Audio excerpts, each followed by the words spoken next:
Bobo Patullo. We have a breaking story. We have a breaking story here on the National Football Show with Big Sills. Hit the like button. Super chats go to the top. We have big news. And by the way, Keely Bingo. Hold on, let me get my pen. I have a feeling Big Sills is going to be the Shohei Ohtani, as predicted this year, compared to that nightmarish 2024. Holy cow, we are starting out on fire, on fuego. Hey, holy cow, never do I want to sit here and crow about a player's demise. We will hit on that. But holy cow, we are off and running. And by the way, the first day in pads, how you doing? For the Philadelphia Eagles as they go and try to repeat as NFL champions. Now look, now we have to tone it down a little bit. That stuff up in New York was really sad yesterday, man. And by the way, I believe that the commissioner was targeted by that crazy maniac. And 4 people killed, an off-duty cop.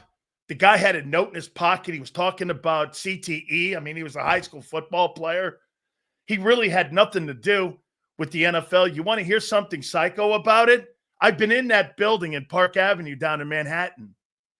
And Blackstone, one of the biggest investment firms on the planet, is in that building. Major League Baseball is also in that building in Park Avenue.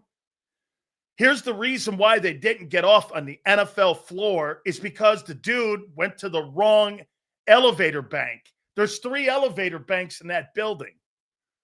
And he got off on the wrong floor. He shot a guy, he got off, and he shot a guy who was in management for the building, and 4 lives lost. I mean, rest in peace, but can you imagine? And that game on September 4th between the Cowboys and Eagles, the amount of security now that the NFL is going to ramp up for all games this year is going to be unprecedented. Getting into an NFL game this year is going to be psychotic. Can you imagine a guy walking into a stadium with a rifle? NFL's biggest nightmare was really yesterday with twofold. A maniac, and he's talking CTE. League doesn't like any of that. Man, that was just a sad story yesterday. The guy gets out. By the way, people in New York, that must be a common thing, hanging on to an assault rifle. There's a giant plaza that circles this building where the NFL headquarters are. And you're walking right through the plaza. You park your car in the middle of the intersection. There's an intersection that takes you right up Park Avenue. And you walk into this plaza area. This guy had an assault rifle. Nobody stopped him. Holy shit. He hits the wrong floor, goes to the wrong floor bank of elevators, gets off, starts killing people. That's absolutely insane. Man, rest in peace.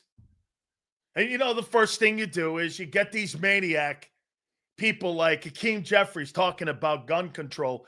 Here, this just in, dude. This is not going to be a political diatribe here. We're going to go on to football here in a minute. But let me say this. You're never going to solve guns in this country. Stop pretending. I believe every American has a right to own a weapon. I owned one. I don't have any now. I think everybody has a right to have a gun. Maniacs kill, guns don't. More people are killed by knives every year than guns. Did you know that? But you can never sell that to the stupid politicians. Absolutely crazy. What a crazy situation. And unfortunately, our news media, we forgot that, empathy time when you're talking about victims. Just stupid, man. We don't really even have that line any longer where people can't cross and they have that space line, People think they can come right up to you and just start talking shit to you. You're like, dude, back up before I knock the shit out of you. And line's no longer there. The empathy, too, with victims, man. We're not there any longer. Really sad. Okay, so rest in peace, man, and we move on. In the light of the fact that we got a game on Thursday night, the Hall of Fame game, then you got the NFL induction over the weekend for the Hall of Fame, which is supposed to be a great weekend. Obviously mired by this bullshit that's up in New York with this psycho. You know what I wish? I wish a guy had taken a gun out and blown that guy's brains out and saved a lot of misery. Because that guy, I mean, really, people like that don't deserve it, man. Absolutely not. Hit the like button. Super chats go to the top. All right. We got a ton of stuff to hit on. Woo, baby. As I told you, Big Sills is hitting like Shohei Ohtani. And I'm going to come out of the gate, and we're going to do in honor of our friend Hulk Hogan.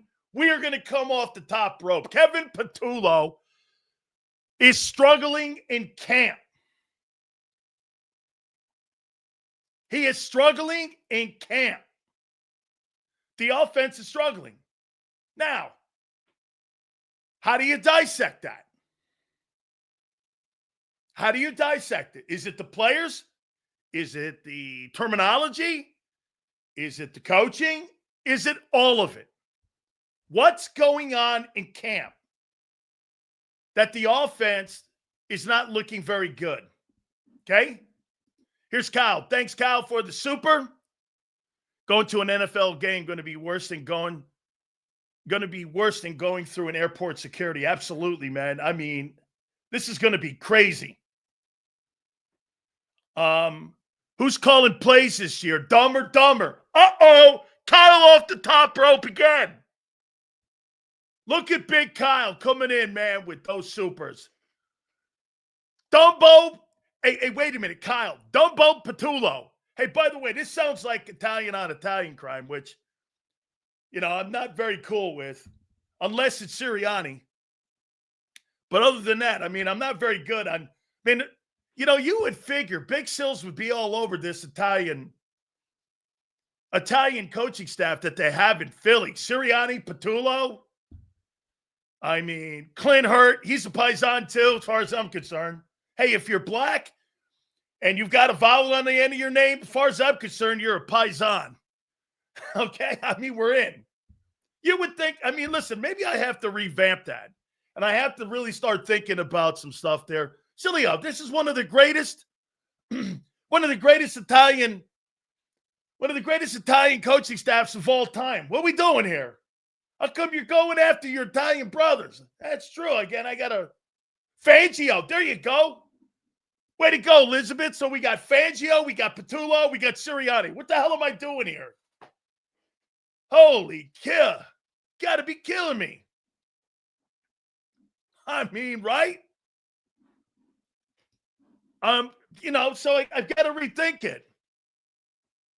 Got a great Italian coaching staff. Okay, right? Come on now. I never thought about it that way. Okay, so let's go here. All right. Hit the like button, guys. We appreciate you coming aboard. We are going to talk about day 5. Who won the day? His Highness spoke. Okay? His Highness spoke. King Hertz. He spoke today. So we will talk about King Hertz, and the players spoke. All right. So let's start it out with here. And let's start it out before we get to day 5 of the training camp. Jahad Campbell has to start day 1. Sorry, folks. You're wrong on Trotter. You're wrong on Trotter. Trotter's not good enough. Jahad Campbell's better. Let me tell you what they're saying about him at camp. It's hard to go through a camp and not notice that player and his abilities. And watching him, all the things that they thought they saw during the draft process, they're seeing it on the field. And he's getting better and better and better. Get this, douchebag. Vic thought it too. Oh, he's there, and there he was. Yes, me and Vic thought he wasn't ready for camp. Yes, flexing. Absolutely. Both Vic Fangio and myself thought he wouldn't be ready for camp.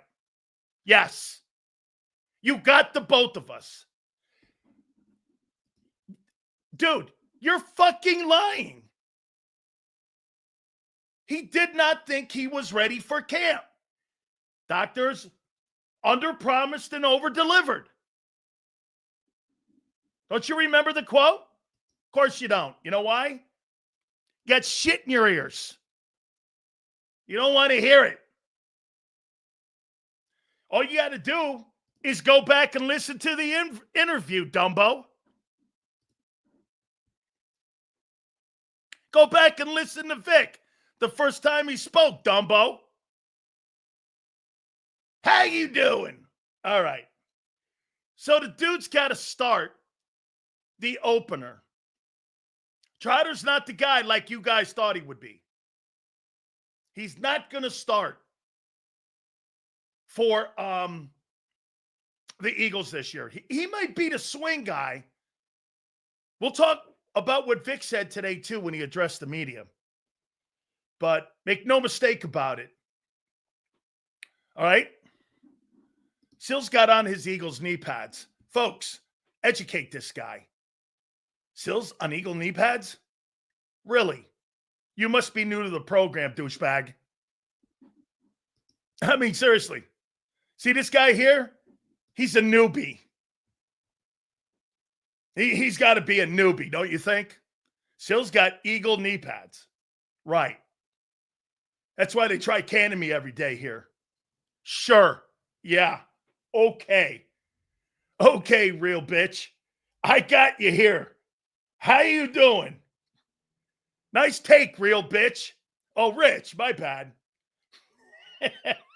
Hey, holy cow. Sileo's got Eagle knee pads. That's a new one. Thanks, real bitch. I mean, Rich, I apologize. Holy cow. No, I got knee pads with your mom's name on them. How you doing? All right, let's move on here. Campbell's got to start. Campbell's got to start, man. You're seeing too many people make too many great comments. Okay? Okay? Hey, Rich. I'm teasing. We're good. We're boys. It's all good. Look at this, Senor. There you go. There's my boy, Senor. All pro, baby. Yeah. Campbell's all pro season and loading. That's my favorite Eagle, guys. Ready to rock and ready to backtrack. Let me ask you this, Senor. Does Kelee Ringo to start the opener against the Cowboys? Yay or nay? Hey, Rich, I'm with you, brother. We're good, man. Does Kelee Ringo start in the opener? Yay or nay? I got a nay. And I told you, nay.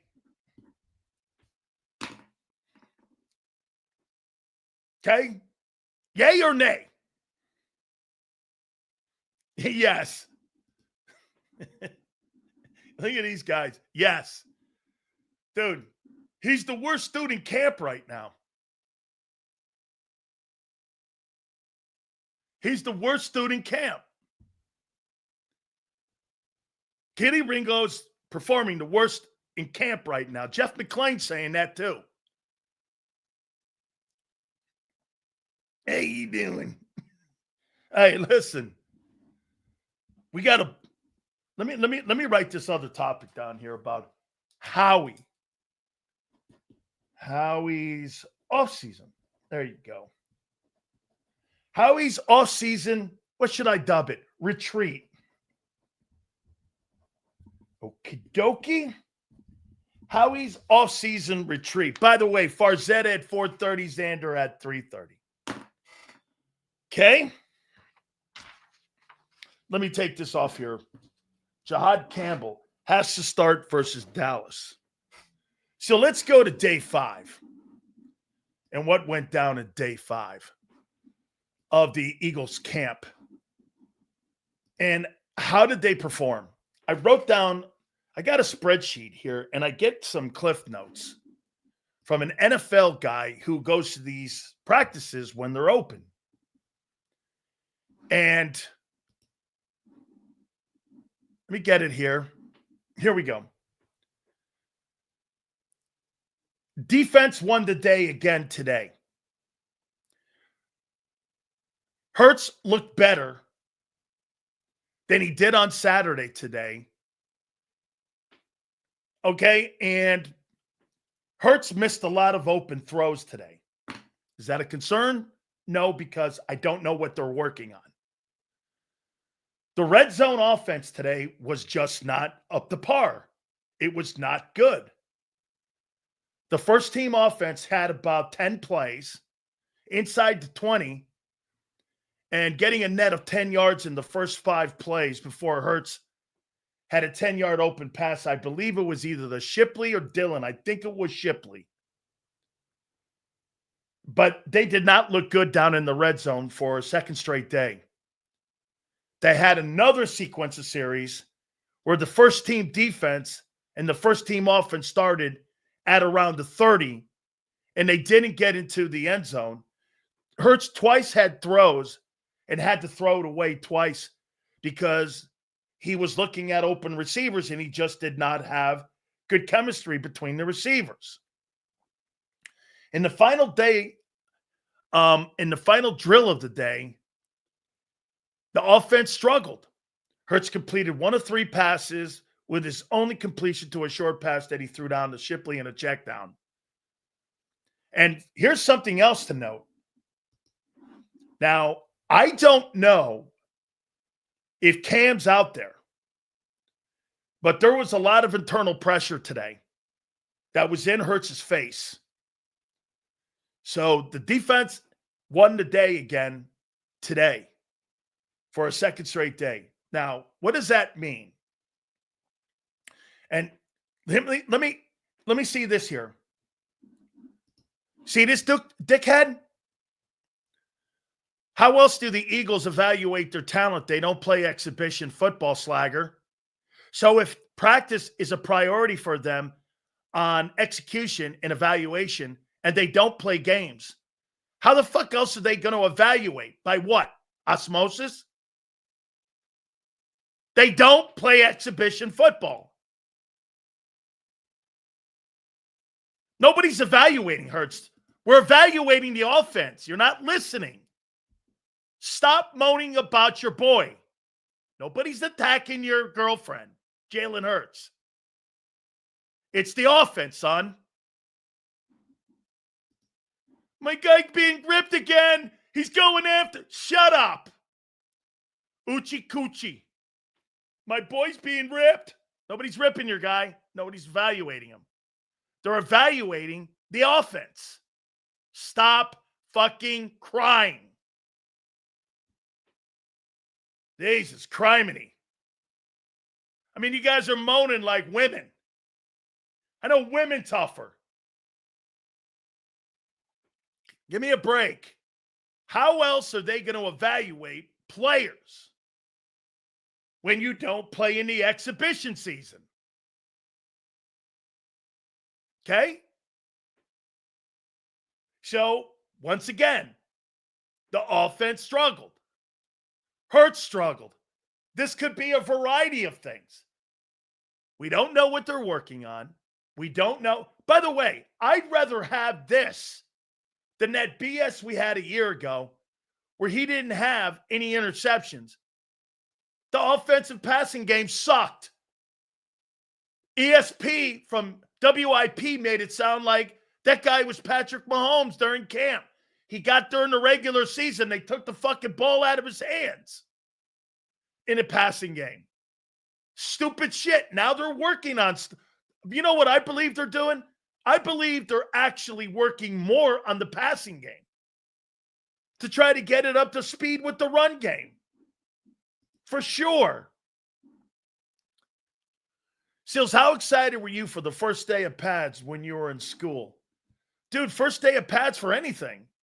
Because all the chalkboard stuff is over with. You got to go out and play. You make the team.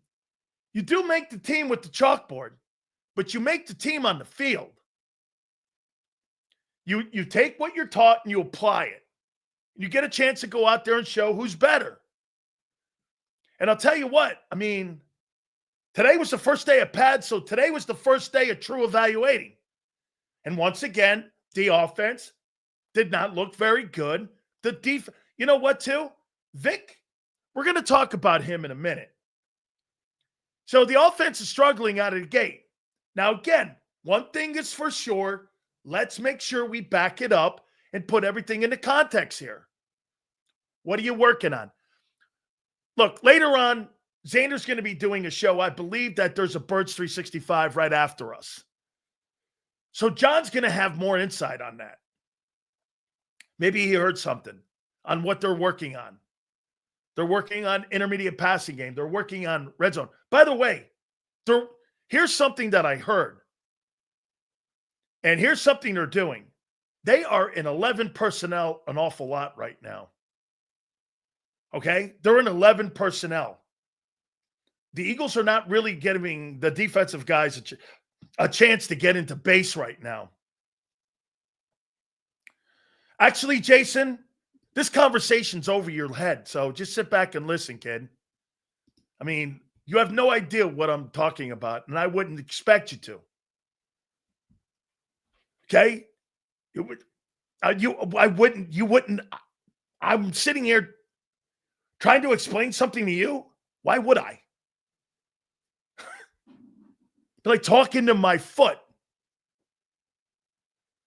Oh my God, Sills cannot wait for the Eagles to lose. Yeah, that always makes for a great show when they lose.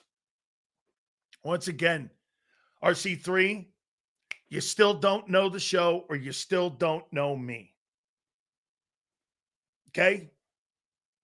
You still don't know me. You have no idea. Okay? Look at Flex in here. Making sure that, you go off kind of the topics, and he's in some sort of like Zulu world or retard world where you're just like over here, and the kid that sits over there and like just fucks with shit and you want to smack the shit out of him. You're like, kid, I mean, that's a guy you like want to lock the door behind. I mean, get out of here, guy. Holy cow. From what I'm gathering, Fangio, he doesn't trust cornerback 2 spot. Absolutely. Absolutely. Here, let's say it. Are you ready? July? Get your fucking books out. Class is in. July 29th. 2025. The Eagles need a safety. You need a safety. July the 29th. You need a safety. You need a safety. The Fly Therapist. Thank you. You need a safety. How many people in here believe you need a safety?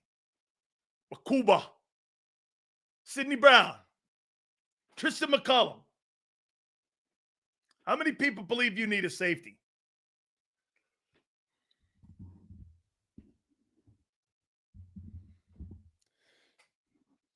How many folks think you need one?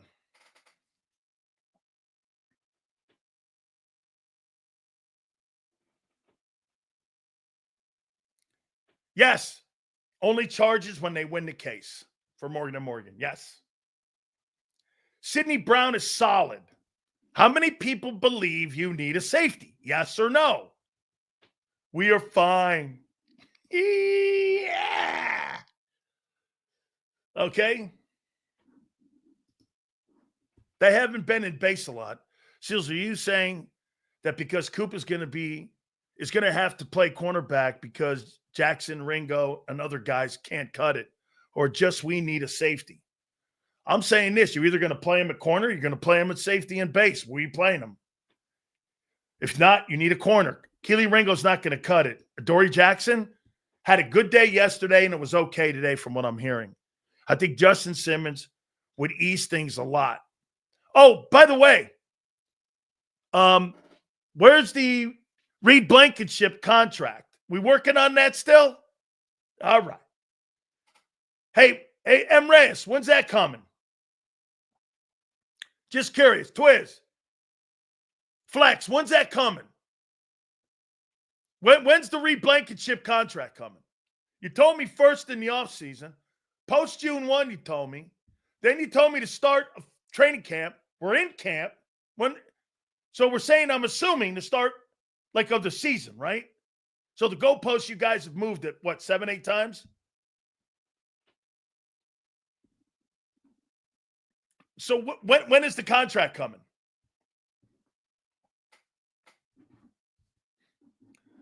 You need a safety, and you're going to pay a guy $12 million, right? Wow. Think about what I just said. You need a safety, and you're going to pay a safety $12 million.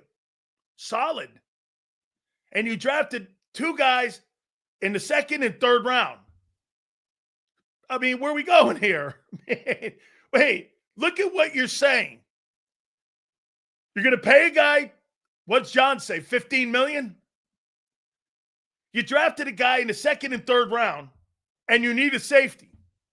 Okay, I'm wondering, where are we here? I mean, that don't sound very promising, does it? How does that sound promising? Yeah, we're going to give Reed Blankenship $15 million annual on a 3-year contract. Then, hey, we need a safety. We need to bring another guy in. And we spent a second and a third rounder. And we don't have the guy on the team right now, even though you did, and you let him go to Houston. I mean, all right. Hey, you're right. It's only first couple days of camp. It's only like the first 10 days of camp. I mean, I'm with you here. All right. We should have kept Slay and moved Coop to safety. Okay? We don't need anyone. And his boy Keely looks like a turnstile out there at CB2. Sorry, Pump, but your boy at safety and your boy at corner don't look very good so far. Woo! Woo! Hold on here. It's getting warm in here. Man, what happened? Right out of the gate, this is really F. Slay. Okay. Slay's knees are slayed. Yeah, okay. So the Steelers gave him $10 million. So wait a minute. Let me guess this, M. Reyes. Ringo's better than Slay, right? And Makuba's better than CJ. Is that right? All right? Is that what you're saying?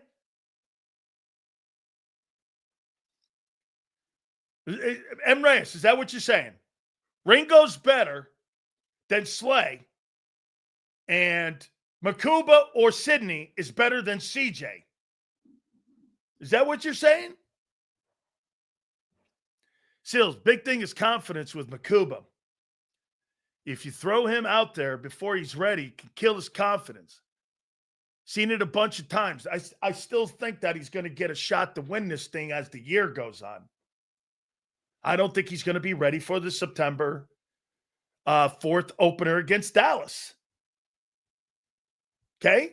Well, let me ask you, bro. Senor, do you believe that Makuba and Brown are better than Gardner Johnson And do you believe that Dory Jackson and Keely Ringo are better than Isaiah Rodgers and Darius Slay? Did you upgrade or downgrade at those two positions? Did you upgrade or downgrade? Very simple question. Do you believe you upgraded or downgraded Darius Slay, Isaiah Rodgers for Keely Ringo and Dory Jackson and Gardner Johnson versus Makuba or Sydney? Did you upgrade or downgrade?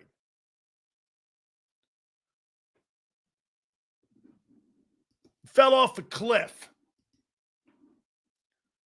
Okay? Who else? Big downgrade. Okay? What is that? Holy shit. What is cross-graded? Explain that one to me in your infinite wisdom of idiotic and imbecile dialogue. M. Reyes, help me out with the imbecile, what is it? Cross-grade. I feel like I got to cross my legs when I talk to you sometimes. I didn't ask you about linebacker. I asked you about safety and corner, places where you're struggling right now. Did you upgrade or downgrade? Look, I want to talk about the linebackers. We just did. Campbell's got to start. We started off with the positive. Campbell's got to start. Like, here, look at this. Well, there's up and down, but there's also side to side. I mean, really, I need a UN translator with this guy. Crossbreeding and side to side is a new one for me in football terminology. I mean, sorry, dude. I mean, that little kiddie football of yours and that kiddie football talk that you guys talk with, when you're coaching the 8-year-old guys, I've never heard this shit. Okay? You're damn right. What is it? Cross-siding? Going over my head? Absolutely, douchebag. I've never heard that in football terms. Have you? But then again, what would you know? You play pickleball. That guy plays pickleball. What would he know? July the 29th. You need a safety and maybe a corner. Boy, where's Coop going to play? Damn. Let's get to Vic Fangio. And listen to what Vic had to say. Holy cow. Woo, baby, out of the gate. Bang. Like a shot across the bow already. Big Sills, get your books out. Woo, boy. We are on fire. Fire. Dun, dun, dun. Yeah. Whoa, man, am I on fire already? Holy shit. Let's see here. Oh, I like the white D tackle that talked. Let's get the old Vic Fangio here. Holy cow. Slay was more important. CJ can be replaced by Coop. Okay? Okay, Kim, I'm with you. Absolutely. You're damn right, Sue. On a heater. Like a big old Nolan Ryan fastball. Boom. You hear the mitt pop. Pop. And you hear that little sizzle. Pop. Pop. You bet, man. Put one by your ear. Pop. Absolutely. All right. Here's old Vic. Makuba. Missing too much time already. This is Vic Fangio.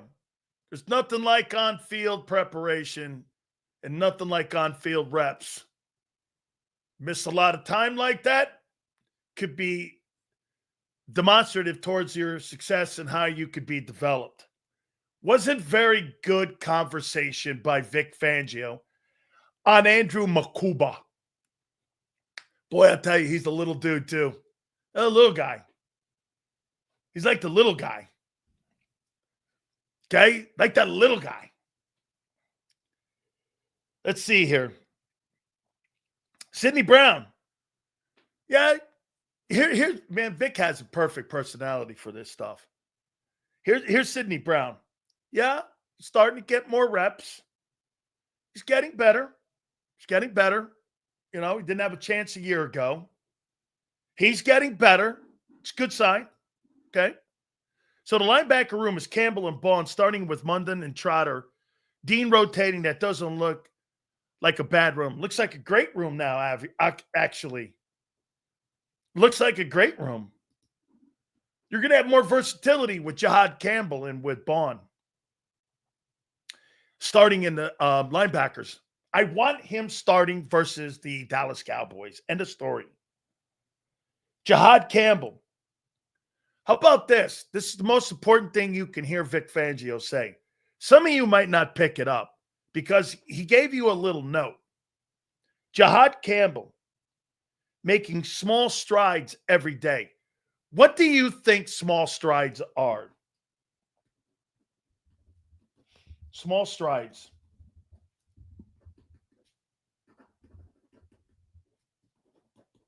I'm here to help. Okay. Recognition. Engage. Shed. Okay. Nobody said big leap. He said small steps.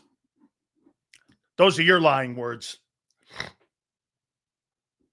Learning the playbook. Put that in there. Knowledge.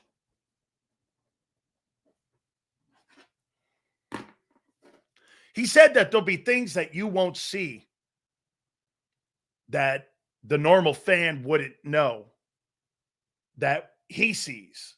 And I'll tell you what these coaches are talking about when they talk like that. Run pass. Okay. Here, let me give you the list.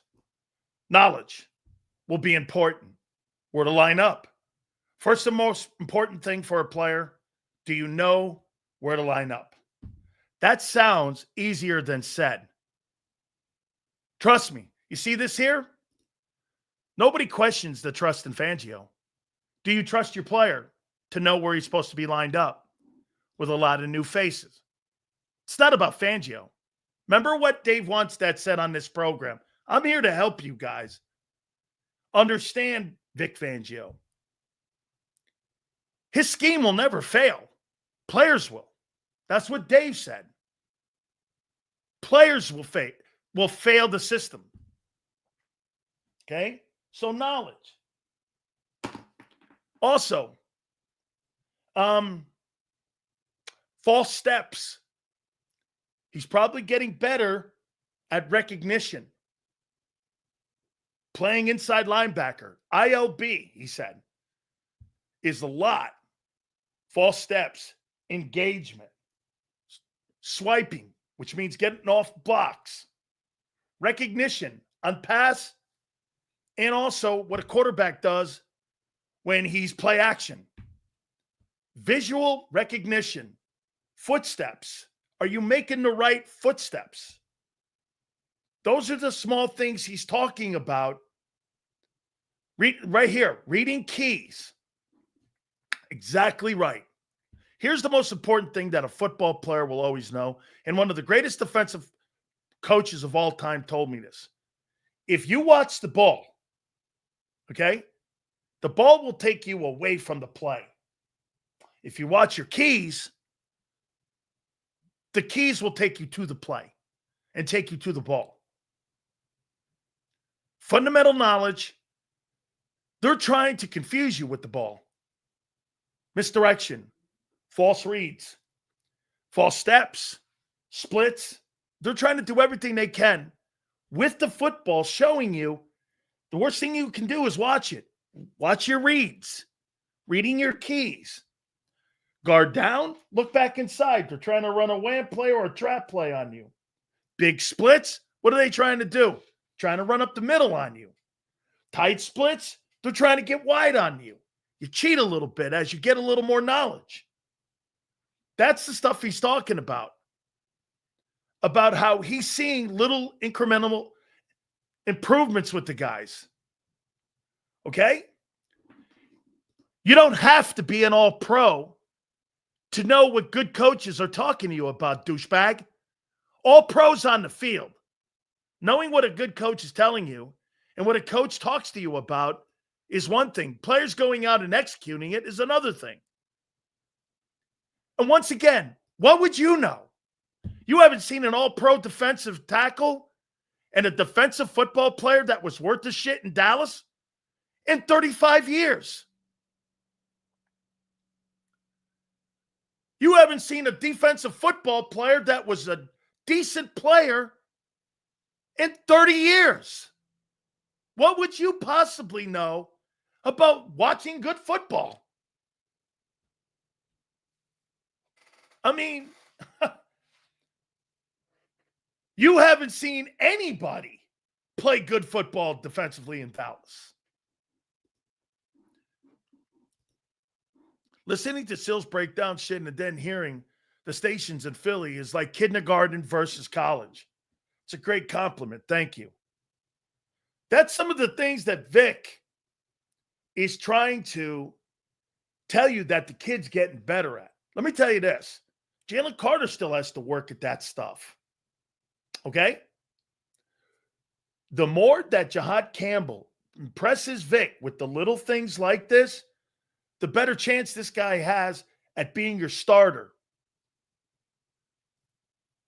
on September 4th. To me, you want to know who won the day? Jahad Campbell won the day. Jahad Campbell's starting to win the day every day. He's becoming the most impressive player on the field in camp so far.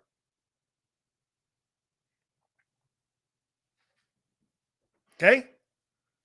No shit. I agree. The Cowboys are fucking a loser. I'm with you. I'm tired of talking about the Cowboys. As a matter of fact, why would I? Why? So I can run them. You know what? Do you know what talking about the Cowboys is like? It's like running a dead animal over on the road 4 times. Honestly. You know, you see roadkill? You see like a squirrel or something? It's like running a squirrel over 4 times. I mean, right? All right, what else did he say? Hey, how about my boy Mac McWilliams? I'm going to start calling this guy Big Mac. Yes, sir, boy. My boy Big Mac. Yeah, of course you would. Of course, M. Reyes. How was I not shocked that somehow that would offend you? You liberal piece of shit.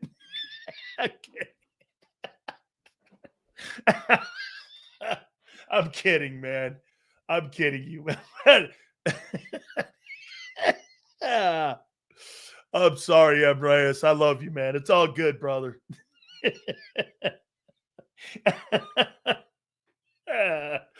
Oh, man. How about my boy Big Mac? Go get him, Big Mac. I keep asking the question. Okay? Okay? Go get a Big Mac. Big Mac. I like the player. He's got instincts. I like the player. I like it. Okay? Absolutely. Right? Sills, who's the biggest snowflake in the NFL? Ryan Clark. Mina Kimes. Okay? All right? Let's see here. Cooper Nazim. Oh, wait a minute. Here's Trotter. Trotter's getting better. Yeah, he's improving. He's getting better. Yeah, he's getting better. Cooper DeJean. Here's the problem that you have with Cooper. You're not able to put him in any kind of base because the offense is run 11 personnel, as we said. I mean, they really can't get a good look at where they're going to put him at corner or they're going to put him at safety. I'm talking Cooper DeJean here. All right? So are you saying how he did it again with his first-round pick? What do you mean did it again? He got it right with the first pick? It seems. We'll see. Long way to go still, but it looks it now that he should be the starter. He's the best player out there outside of Bond. As a matter of fact, dare I say this, could he have a better season than Zach Bond?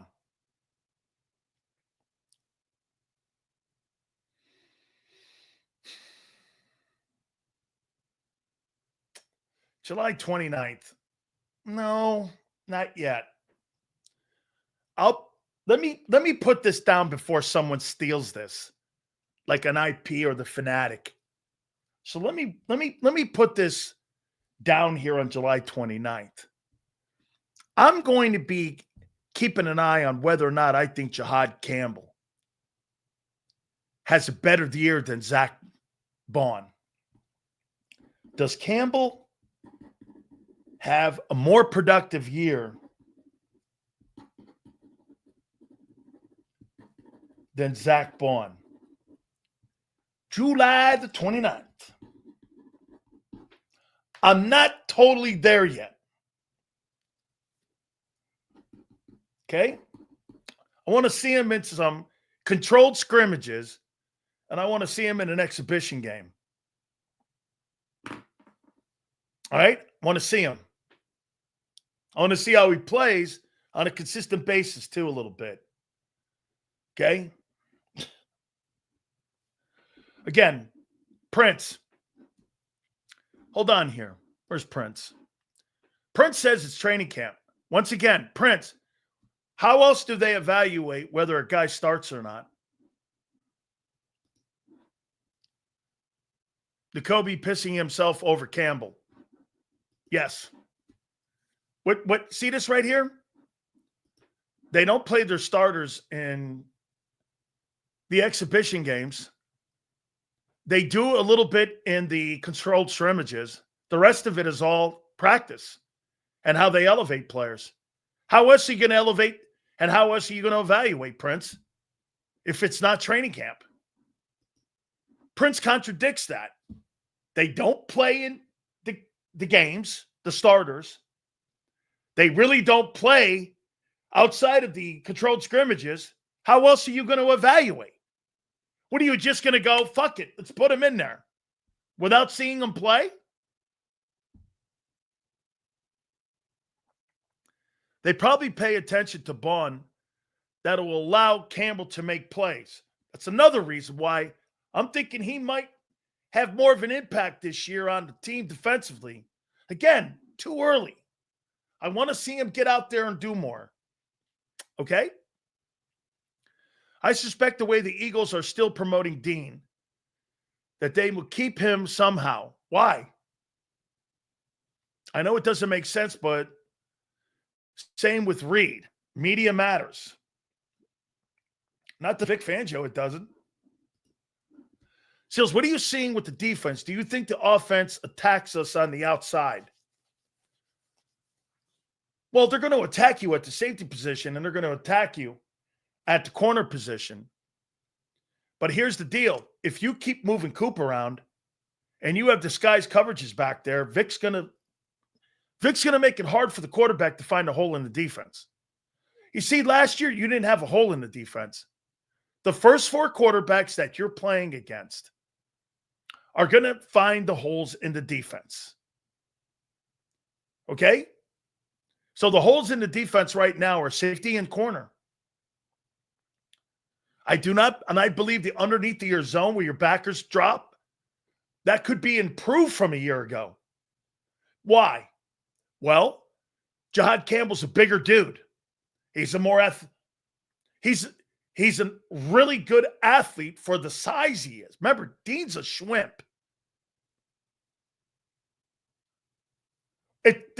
Hey, Prince, that's not my point.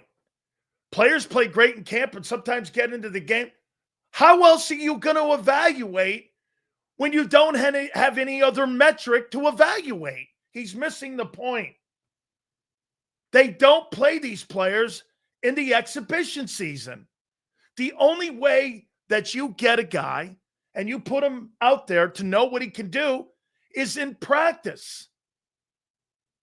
Prince, I'm not debating that.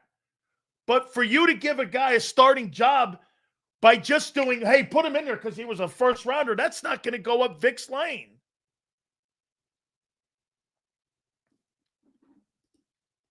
He's missing the point. Seals, Vic said on defense that the main thing is figuring out play action or run. How much influence does Jalen Hurts have onto the defense since he's a dual threat? A ton. But I'll tell you one thing that hurts so far in the first couple practices here with pads, internal pressure has been another issue for Jalen Hurts so far. Now, again, evaluating Jalen Hurts right now, I'm evaluating the passing game. They're having problems and struggles in the passing game right now. Once again, now, will that evolve? Most likely. Most likely that will evolve. Jalen Hurts or corner and safety. What's more of a concern? Come on. Nobody's suggesting that. Okay? Nobody is. I think the Commies win the East. I've said it already. Internal pressure is a nightmare for any quarterback. Brady's biggest weakness in his game. Brady had a hole in his game. It was internal pressure. Okay? Every guy has a weakness. What was Aaron Rodgers' weakness? Aaron Rodgers held on to the ball at times too long. A lot of people going down in camp around the NFL. Why is that? Why do you think, Khalid? Well, because once again, you don't prepare yourself for training camp. OTAs, helmets and shorts, instead of being in camp for 2-3 months, you're going to have a ton of these lower body extremity injuries. And you see them mostly in the early part of the year. Okay? I think we play our starters in the preseason. Well, they don't traditionally do that. Commanders won't get the same type of wins from last year. I don't see it on paper. They look great, but okay, right. They added experience. You added inexperience. But you think you're better. Okay. So far, not so good at two key positions. Hey, and one more time about how Howie's got to look at this. So Howie got rid of Gardner Johnson. You brought in a stiff in Kenyon Green. And you traded for this guy, and you sent him to Houston. And on top of that, you got rid of your best playmaking safety for two guys you drafted in the second and third round. Then you got a guy that plays next to them guys that you're going to give $15 million to. And right now, that position doesn't look very hot. And you're talking about putting Cooper now at the safety, okay?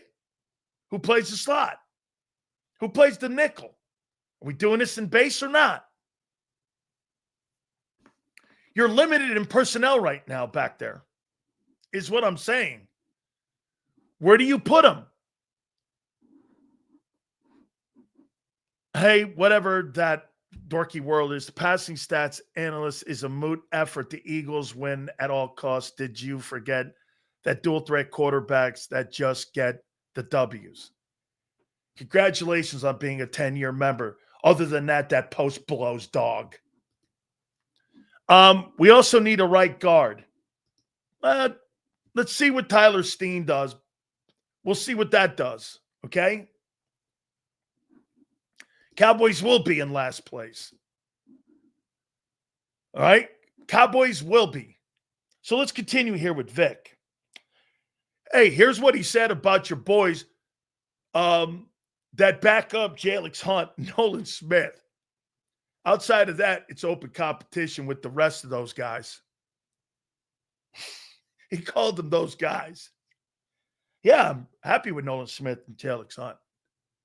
Then it's the rest of those guys. It's an open battle. We'll see. Okay? That's what Uche Kuchi and Isa Ezodele Aguilera. How you doing? I hear Uche showed up today. All right. Got to win a job, man. Got to pay them babies, man. Joshua Uche Kuche. The rest of those guys. He called them the rest of those guys. All right. Hey, it's going to be quite a battle for a job. Okay, Vic. Fix words. Not Big Sills. Joshua Uche Kuche.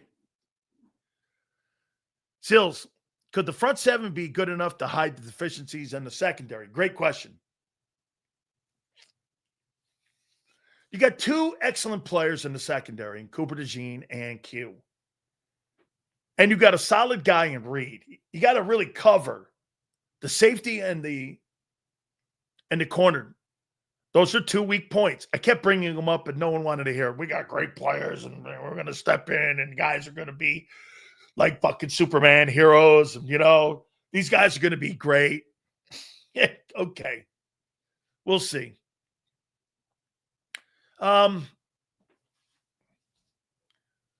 Look, your interior tackles are going to be a really good tandem. I'll say this to you, Kyle. Kyle, do you believe you have a better front four than the New York Giants?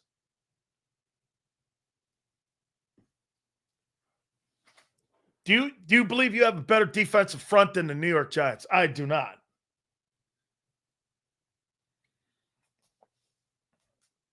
I do not. Lawrence is better than Carter. Burns is better than any end you have. Pass rushing, Thibodeau is better than Hunt. And the kid Abdul Carter's just absolutely blowing the doors off of people in New York right now. How can you say the same? Who do you have that's as good as Brian Burns, dude? Who's better than Brian Burns on your team right now as an end? Who? Let's see what kind of knowledge you have. Who do you believe is a better end on your team than Brian Burns? Who's better than Brian? You think Nolan Smith is a better football player than Brian Burns? That's a fucking joke. That's a fucking joke. Okay. Do you truly believe you think Carter's better than Dexter Lawrence? It's not that far off, but he's not. Lawrence is a better player right now. Carter will be better one day. It's Carter and the guy in Kansas City that are the two best interior tackles. Carter, I think right now, is probably better than the guy in Pittsburgh.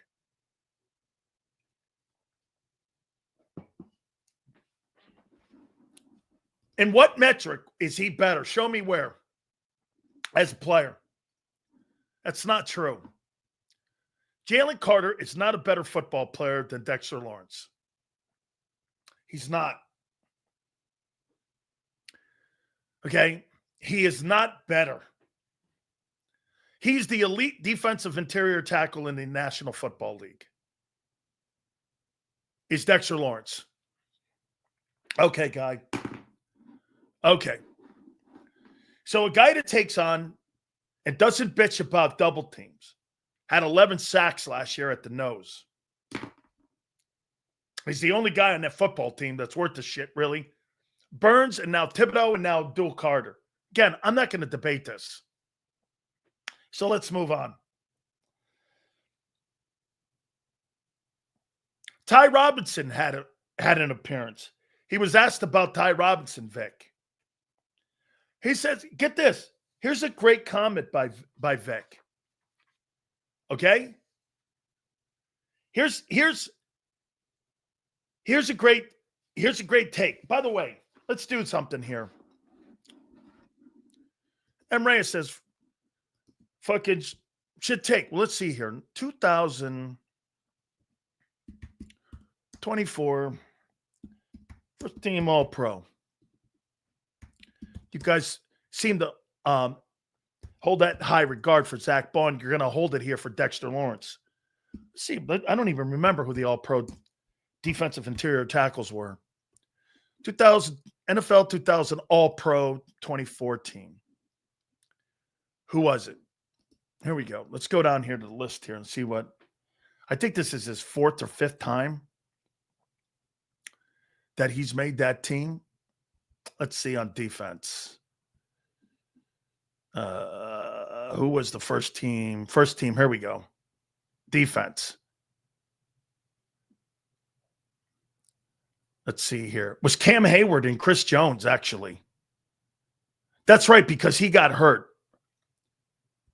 And that's right. He got injured last year. He still had 11 sacks. Let's see here, 2024.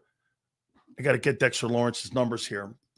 I think he got, he missed 6 games last year? Dexter Lawrence. Let's go down the list here. He missed too many games a year ago. Yeah, he missed 12. He still had 9 sacks in 12 ball games. And here's been his numbers. Pro Bowl, Pro Bowl, Pro Bowl, all pro, all pro, all pro. And the last 3 years, he's 27 years old too. I'll still take Dexter Lawrence as the best interior defensive tackle in pro football. It's him and everyone else, actually, in my opinion. So here's something that he said, though, Vic Fangio, about Ty Robinson. He says he's right there. Do you know what that means when he says he's right there?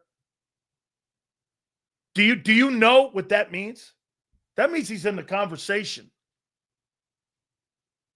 That means he's in the conversation on getting some playing time.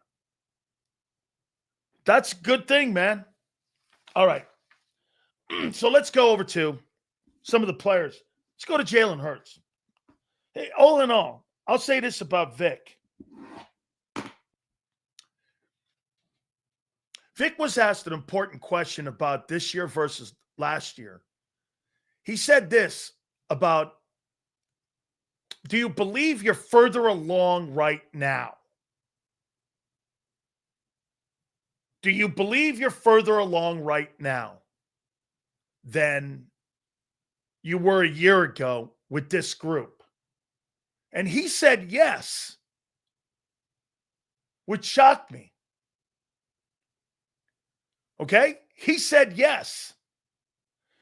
Prince, because you don't drive the fucking show.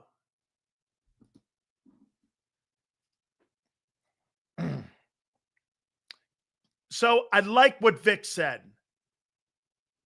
He said they're further along than they were a year ago, which I think is I think that's quite a compliment. Okay? It's quite a compliment, man, for your guys this year. That's pretty good, man. Good for you. That he thinks they're further along now. All right. So let's get to some of the players here that spoke. By the way, day 5 went to the defense, as we said. So let's go to some of the players that spoke here. Jalen Hurts, Ty Robinson, Tanner McKee didn't really give me anything, and nor did Mac McWilliams. But so let's do some of the players here. Ty Robinson. How many people believe that Ty Robinson is going to have an impact on the defense this year? How many people believe that?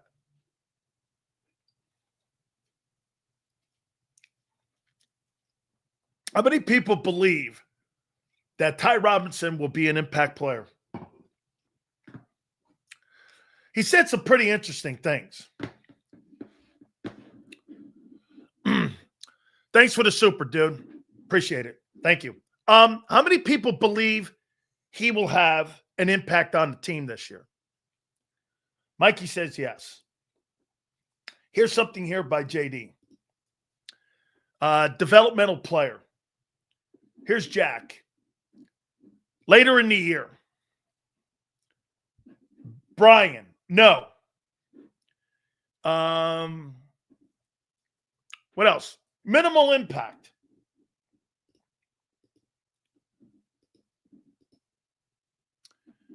He said he's playing against grown men in strength now, and it shocked him. Okay? Let's see here. Who else? High-end rotation piece, says Mike. Here's M. Reyes. I think when he grows into the role, he's going to own it. Okay, here's my takeaway.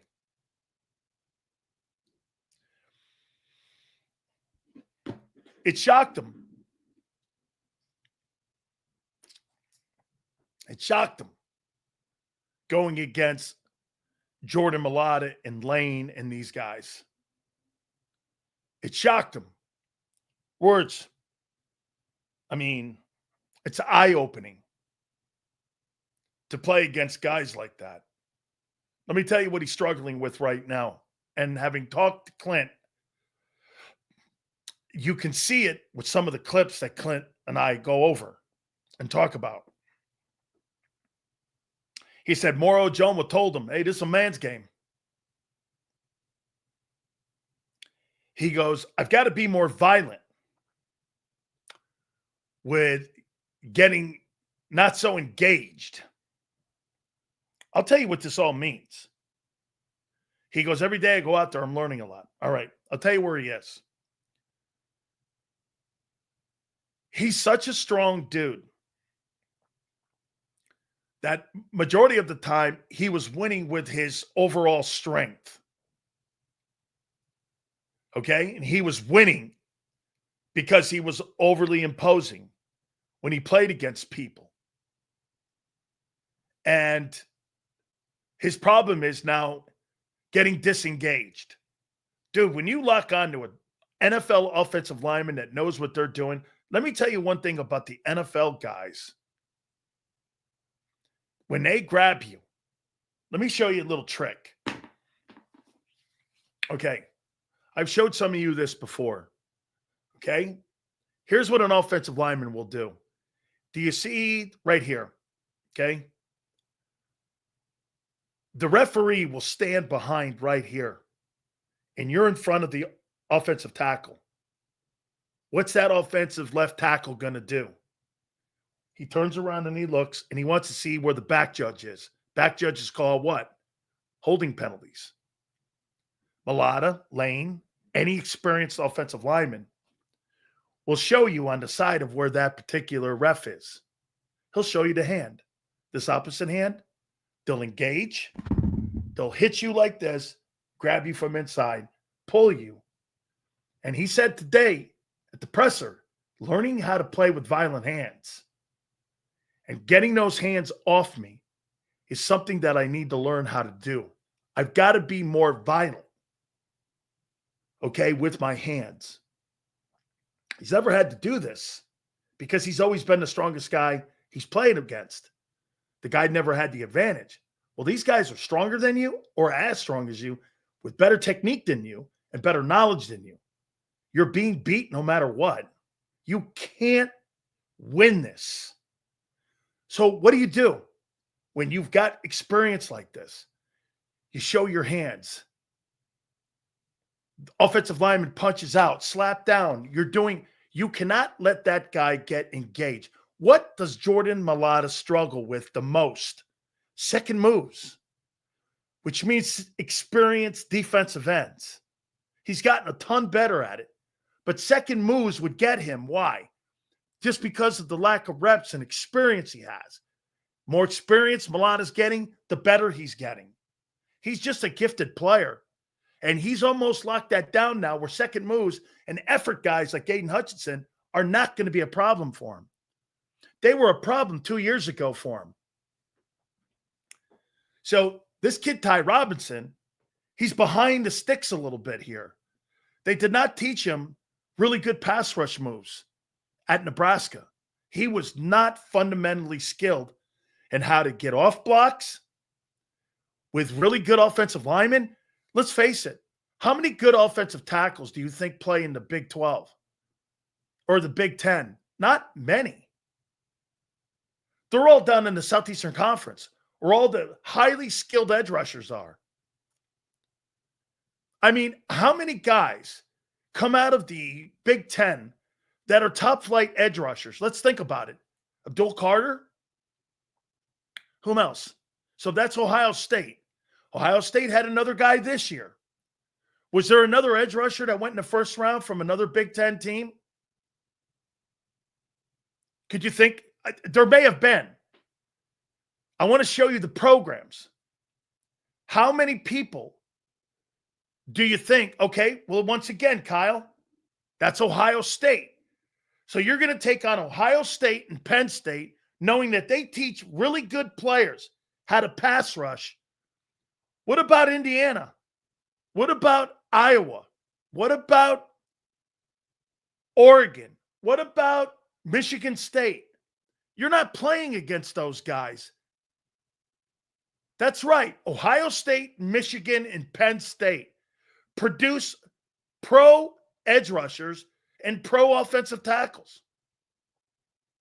Oregon, too. The rest of those programs don't. The majority of the programs down in the Southeastern Conference, you're going to get two dudes in the first round out of A&M, and they won 7 ball games. So you're going to get that on a constant basis with good old linemen and good edge rushers. He didn't face very many good offensive tackles. That's correct. Big Easy. That's right. Well, remember something. Oregon's a new program in the Big Ten. That was their advantage in the Pac-12.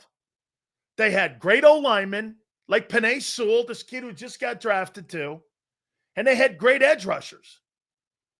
They were the only program that was developing that. I can't think the last time SC has developed an old lineman in the first round and also a first-round edge rusher. Can you?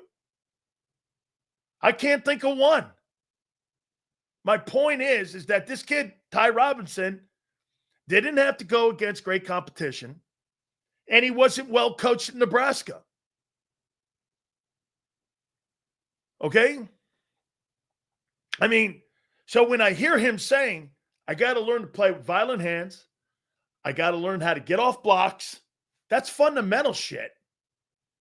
He's behind. That's troubling. Now, he's an effort guy, which Vic says an effort can take you so far. Okay? Again, you see this right here with Mike? Yeah. How many more edge rushers come out of Purdue? You may not get another guy out of Purdue for the next 10 years. I don't have to worry about Purdue. You'll get an off guy every now and then at that program. Ohio State produces him, Penn State produces Abdul Carter and Micah Parsons in the same recruiting class or in the same 4-year class. Those two dudes were in 4 years of one another, Abdul Carter and Micah Parsons. Penn State recruits. They have talent. The coach sucks. You're missing my point, or maybe some of you are getting this, is that Ty Robinson hasn't been well coached. When I hear that and him saying it's an eye-opening experience, who the fuck you playing against, kid in college? The majority of the guys. Hey, get this. some of the people that you hear make that transition into the NFL, I can promise you this, Jahad Campbell's not, it's not eye-opening for him. This is more about learning the system, and he's fitting in. Why? Well, he was at Alabama. Nothing's going to shock Jahad Campbell. Nothing's going to shock those Georgia guys. Nothing's going to shock those Bama guys.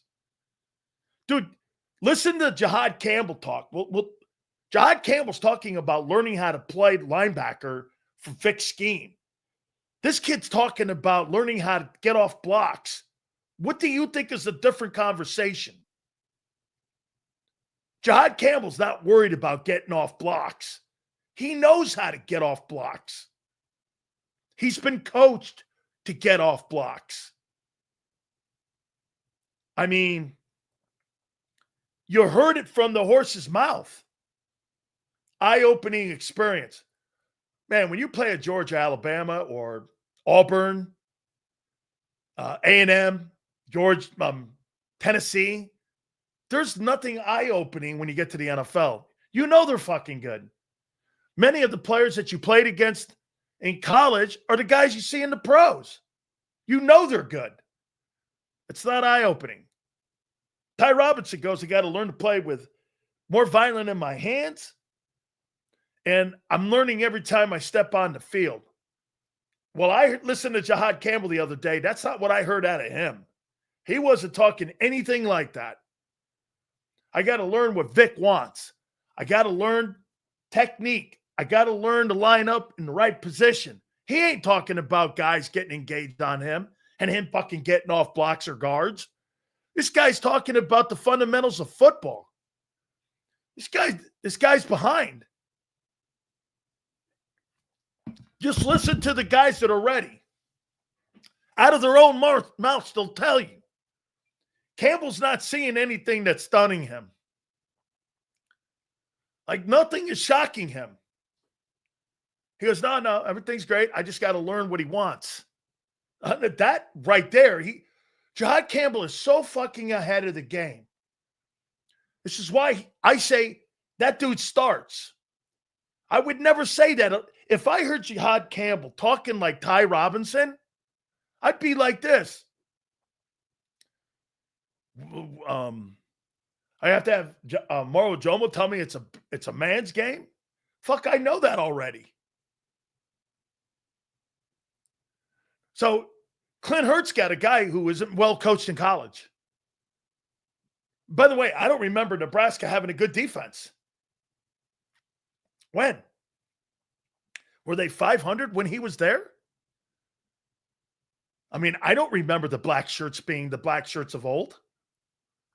By the way, I'm not down on the kid. I'm just saying the things that he said were troubling. These are fundamental things.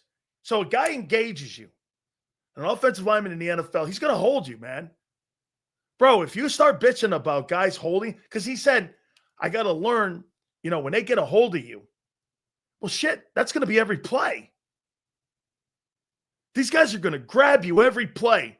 Holding you thought in college is not holding in the NFL. They're not going to call that shit. You're not going to get the benefit of the doubt. You are not. Rookies don't get the benefit of the doubt in that. Shit, Jalen Carter was bitching about double teams a year ago, and he's super advanced. Guys, some guys are going to be more advanced than others just by the people you're around. Why do you think Nick Saban and Kirby Smart spend millions and millions of dollars on position coaches at those programs?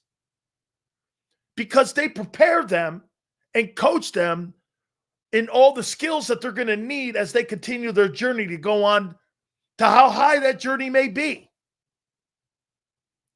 There's a reason Nebraska is Nebraska and Georgia's Georgia and Alabama's Alabama. Recruiting, coaching, environment, surroundings, conference, competition, all of that play a factor in a player's development. He's a raw talent.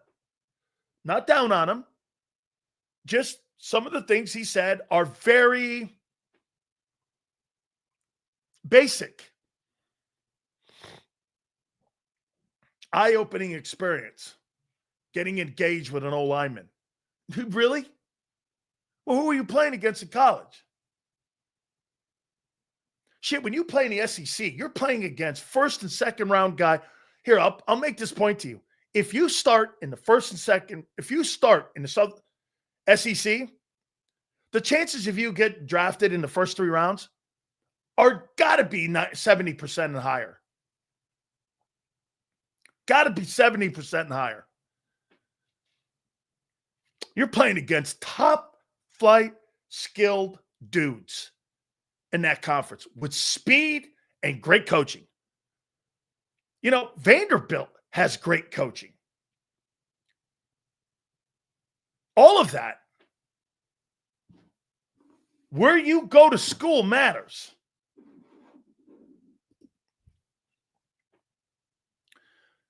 I think you are so kind and genuine. I've been thinking about this the past couple days. I don't think I see a romantic connection. What my ex sent me. Leon, you think I'm like a marriage counselor here, man? Listen, man. You know, this is what you look at with women. Let me hook you up here, Leon. You know the ocean is vast with fish. You know? Throw your lure out again. It's all good. You know? Just throw the lure out. I know you wanted that one big fish. And I know you wanted it. Okay? You know what? Sometimes you take a bite of that fish and you go like this. Shit. All right? Come on, Leon. Thank you for the super, brother. Welcome back here. Throw that lure like this, Leon. Are you ready? Throw that lure out in the pond there, man. Put that mofo right out there in that ocean. There you go, Leon. Leon, listen to me. This is how you do it. Big Sills is here for you. Ready? Yeah, man, I don't think I see a connection here. All right, so we're ready to rock. I'm here with you, Leon. By the way, Leon, I'm your boy, man. I mean, listen, if you need a shoulder to cry on, sorry, man. She's not available. She's in Portugal right now with a guy named Giuseppe. I'm sorry, dude. There's a dude that's 6'4", and his name is Giuseppe. And he drives a Fiat, not a Kia. And, you know, I got to tell you, dog, the Fiat won her over, not the Kia. And he bought her a couple drinks. And Giuseppe and her are right there on the Mediterranean. So I told her, now she's not going to marry the guy or anything, but, you know, I don't know. Maybe you got to upgrade from the Kia. If you upgrade from the Kia and you get to like one of them little cube cars, she might be down for that because it's kind of cute. Yeah. But I'm here for you, bro. I got you, man. I got your back. You know, I do. Giuseppe, though, man, he's a pretty tall dude. About 6'4". Giuseppe Galderama, from what I understand his name is. That's his name, Leon. Giuseppe Galderama. Guy's about 6'4". They're on the Mediterranean right now, so I don't know. I just, you know, yeah. And he's got a Fiat. Hit the like button. Hit that damn supers, and I appreciate you, brother. I'm here for you, man. Hey, people here at JAKIB, we're here for you. You know, I mean, I got you, man. Maybe if you send her some tulips. I'll give you her email address. And you could send her some tulips. I'm not giving you her number because you would stalk her like LJ. And LJ stalks me. So I'm here for you, man. I'm sorry about the love connection here. Love's a tough thing, Leon. I've been married for 40 years. It's over for me. Okay? I mean, I've been called a stupid son of a bitch every day of my life for the last 40 years. I asked my wife a couple months ago, who's the biggest son of a bitch you ever know in your life? She goes, you. So, I mean, hey, here we go. I'm here for you, man. All right. His Majesty spoke. Prince hurts. Sorry, Prince. Sorry, Prince. Yeah, look at this. Time heals all wounds. Okay? Time heals all wounds. Okay? Come on, Leon. I hope we're okay. Big Sil, here. I'm going to give you a serious talk here. Leon, a little closer. Let me hook you up about women. Leon, this is from the heart. If you want to be miserable for the rest of your life, you marry a fat chick. I mean, you marry a beautiful woman. Okay? Leon, you with me? Big Sills 101 in love. Okay? You want to be fed? You want to be loved? You marry a fat woman. You want to be miserable? You marry a great-looking woman. Just remember that. You want to be misery for the next lives? You want to be broke? You marry a great-looking chick. You want to be fat and loved? You marry a fat woman. There you go. That's from the heart. So you could either do two things. You could have a gumad on the side and have the fat chick and be fed and have your socks. See, Leon, you're trying to get a great-looking chick to roll your socks up coming out of the dryer and put in your drawer. That's not going to happen. Good-looking women don't do that. Okay? That's not going to work. Fat chicks do that. Or get this, old school women that I grew up with do that stuff. Like my house was known for that where I was raised. Women today, they're not going to roll your socks up, put your drawers in one drawer. That's just not going to work. At this point, Leon will take anything. You think my wife's going to put my drawers in one drawer for me? Not, absolutely not. See, my wife is the prom queen. So, well, I'm not saying I've been miserable, but I know I make her miserable. Well, I don't know. We've been together, been together 40 years. What the hell now? But you want to be loved, fed, you marry a fat woman. You want misery, you marry a hot chick. That's just a little tip from Big Sills there. Okay?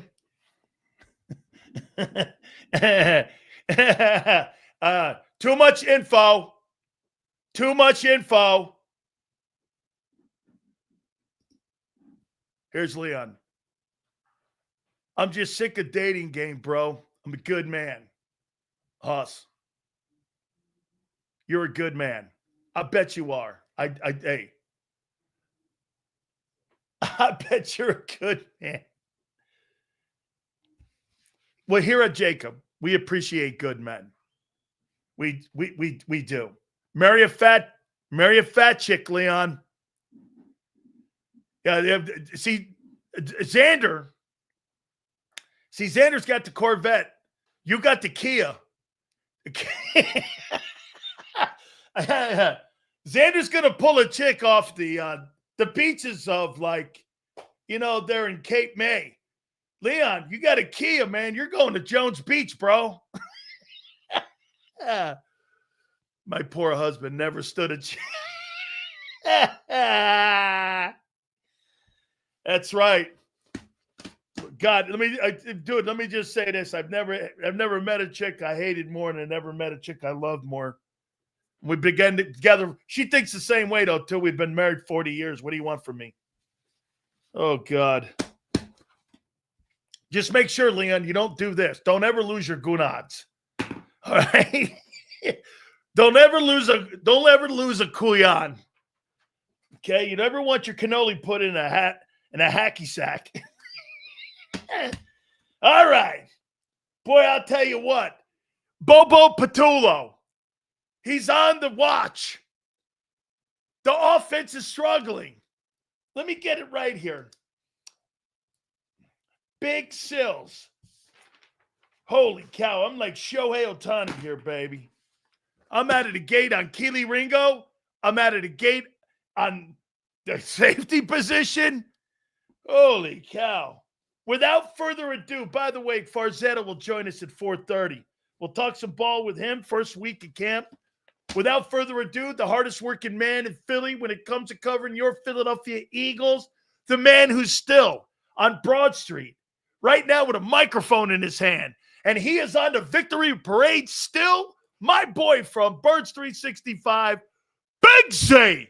Xander Krause, how you doing? What up, Big Sills? This is a funny one I'm coming into today, my friend. Whoa, baby, man.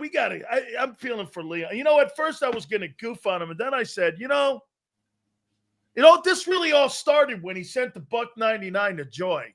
Well, you know, Leon, I get a kick out of Leon. He's a funny guy, but there's a couple things we must correct, okay? Okay. So the first thing being is it would be the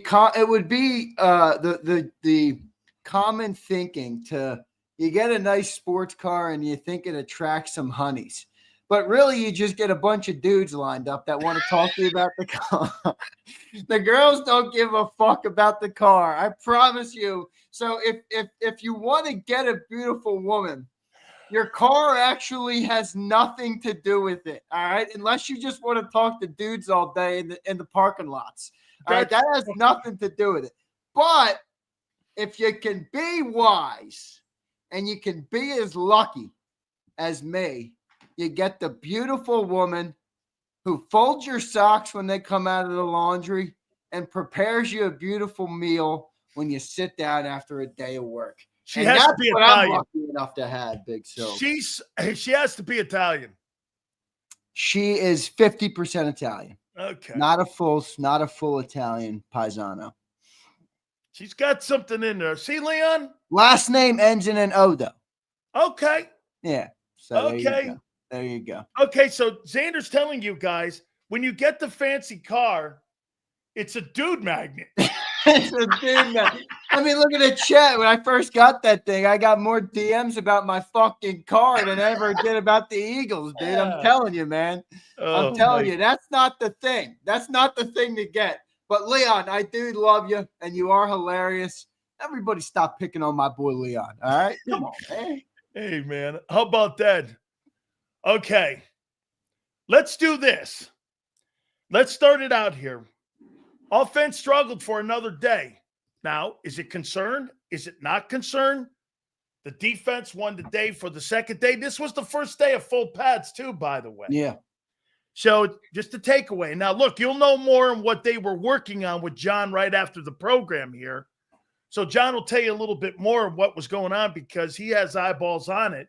But you tell me, man, are you starting to get – is there any concern at all? Is it – no, nothing? Okay. No, I don't – I mean, I don't think so. I think the things are something to watch, obviously. But, you know, I think most offenses struggle early in camp, especially with the new coordinator. You know, even if they do a lot of the same, there's still going to be somewhat of a – like there's a new guy leading the room. You know what I mean? Like even just that alone brings a different element. So – and the other thing is, I think Hurts spoke about this a little bit today. You know, you're trying new things. You're trying to add on and build on top of what you are and what your identity has become in the last 4 years. So there's no concern on that side for me. In fact, I think it's actually somewhat positive that the defense is playing at least as together as they are. I think you still have some questions there with Ringo and Makuba and some of the different positions, but I thought it was positive from a defensive side of the ball. And, you know, I have no concern about the offense. One thing I've noticed about the offense, and I think this is actually pretty blanket for all of them, players, coaches, everybody I've heard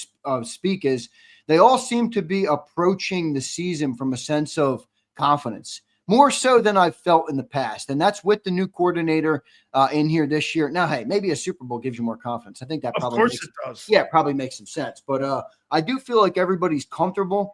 Like John used a word for Jalen last year. I forget what the exact word he was, but it was almost like he was fidgety a little bit. Like he wasn't fully comfortable early. Remember the 95% knew. You could tell he didn't really love Kellen Moore, or at least what was going on early. It doesn't feel like that at all this year. It feels like Jalen knows exactly where they are and where they're trying to get to, and they're all on the same page. And there's going to be a little bit of that learning each other.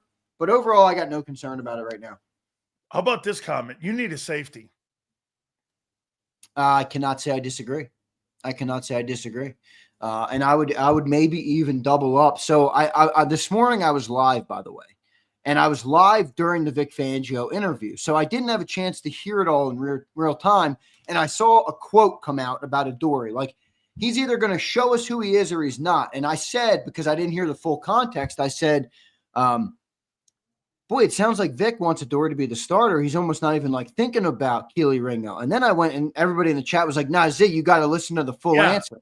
So I went back and listened to it, and I'm like, holy shit, he was hard on Adoree. Like I don't think Vic really believes that Adoree Jackson's going to be the answer if Ringo is not. So you could maybe double up the argument and say, do they need both?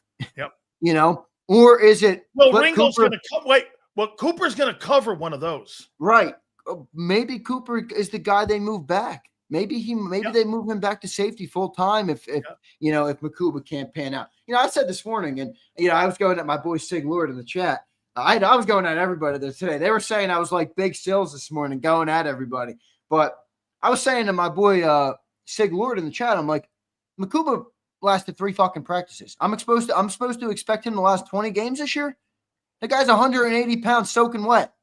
And he lasted 3 training camp practices with no pads on before he got a shoulder injury and missed the next 2 practices. And by the way, this is knowing that last year, the only thing Vic really cared about for the young guys early was getting them reps in training camp. Remember, he made Cooper DeJean wait till week 6 because he missed the first couple of weeks of training camp. So these are valuable reps for a rookie player who's supposed to come in here and be your starting safety. I'm not. He wasn't very kind on missed time there too. No, he was not at all. And that's clearly been that's clearly his approach. He's been one of those coaches. I loved his answer early in camp last week in his press conference when he's like, "What the hell does winning the Super Bowl have to do with training camp this year?" Yeah. Like we need reps. We need to play. So I don't know. We'll say, but I think safety and corner. I got some questions at both of them, but I'm not ready to. No. I'm not ready to make, a grandiose proclamation about either of them yet. How about this, though? Boy, I'll tell you, man, you're dead on. Because I listen, this is what I do. I get some I'll text my guy, and I'll text a couple guys over there on the coaching staff, Bobby King and Clint. Everyone knows that I know those guys. And so I'll talk to them. And you know what, man? There is no question that, everybody's feeling pretty cool about everything over there. But, dude, there is no doubt right now that they've got question marks at that corner spot, and they've got question marks at that safety spot. And when you hear Vic Fangio talking, here's what my takeaway was, Xander. I listened to the press conference, and I had to go back and listen 3 times because he goes, he had a good day yesterday. And, he's talking to Adoree. And then he goes, listen, he had to show himself again. What was it, Tennessee? Then he had to show himself in New York. And they didn't give him the contract. Yeah. Then New York. He was pretty hard on Adoree, dude. Listen how he said it, too. He goes, then he went to New York. And, that old thing. And now he's got to show who he is. And so then they went on. And then someone followed up, which was a great question. So you're saying he's got to show you more? He goes, no. He's got to show us what he's got. If not now, like when? He's not sold on him either. Yeah. I agree. I got the same vibe. I mean, I went back and listened to the interview. It was clear, very clear that he was, Yale. I think that's a good takeaway that Yale has here. he challenged him.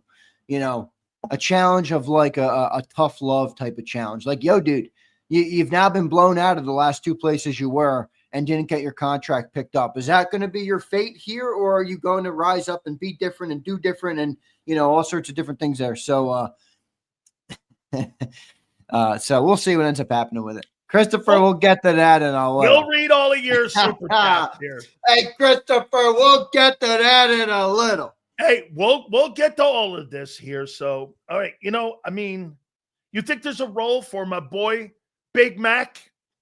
I got a new guy here, Big Mac McWilliams. You think there's? I'll tell you what, he's looking good in camp so far, man. They're trying to carve a rollout.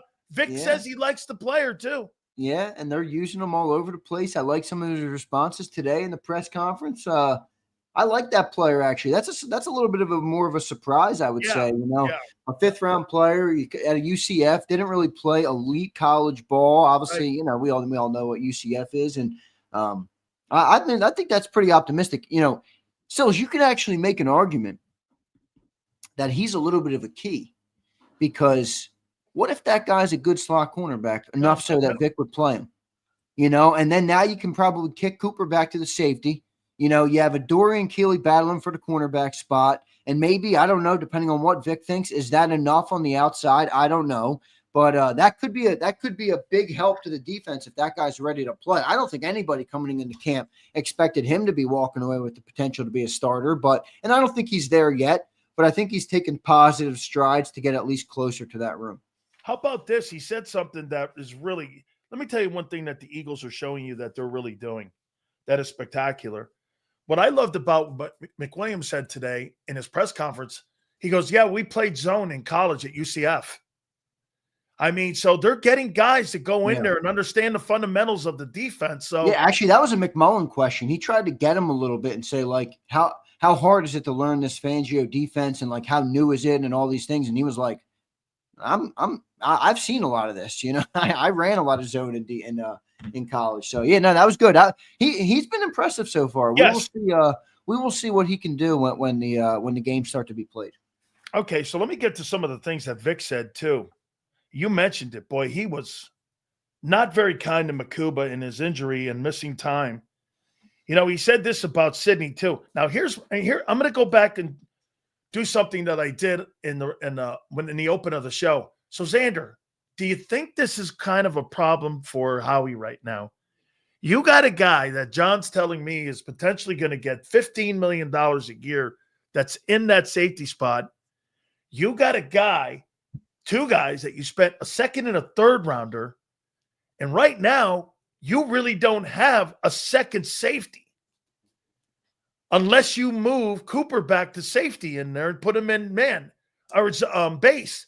Now, they haven't been able to run base, Vic said, because they've been throwing 11 personnel at the guys. Do you think that's a problem for Howie right now? I mean, look, did he overcook it by not keeping CJ? Well, I hate looking back, Sills, but it's tough to not think about that. I mean, you had a good safety under contract for a good price. I mean, that would change camp a lot. He's better than Simmons, and he's the same price as Simmons. Probably, you could maybe even make the statement he's cheaper. Cheaper than Simmons. I don't know what Simmons is going to cost, but he was cheap, Gardner Johnson. He was like $8 million. $8 million. They're going to pay Reed Blankenship more than that. They're going to pay Reed Blankenship maybe almost double that, maybe $5 million more than that. You know, so I have no idea why they did that. I know that I understand. Like, everybody's going to say to me, "Oh, he's a head coach." I'm like, I know. I've been told that 150 times. I don't really give a shit. The guy produced on the football field. You know, what are we trying to build a roster for?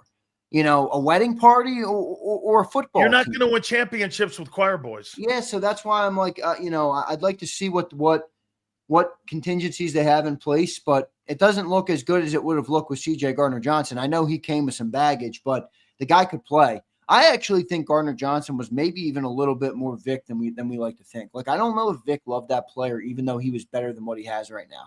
I think Vic gets really bothered when people go outside the lines of what his defense is, because if you think about it, his defense calls for people to stay inside the margins, you know, be what I'm asking you to be. I don't need you to freelance. I don't need you to to make off-schedule plays, if you will. Like, I want you to stay inside your zone, stay inside that box that I have you in, and dominate it, And then if you do that, then I'm happy. And CJ was a little bit more of a go and get it type of player, which I think is good. But listen, I'm not going to profess to know more than Vic Fangio. So I don't know. We'll see what ends up happening with it. Boy, I'll tell you what, Xander, the more you hear people talking that go to camp, there's only one name that keeps popping up.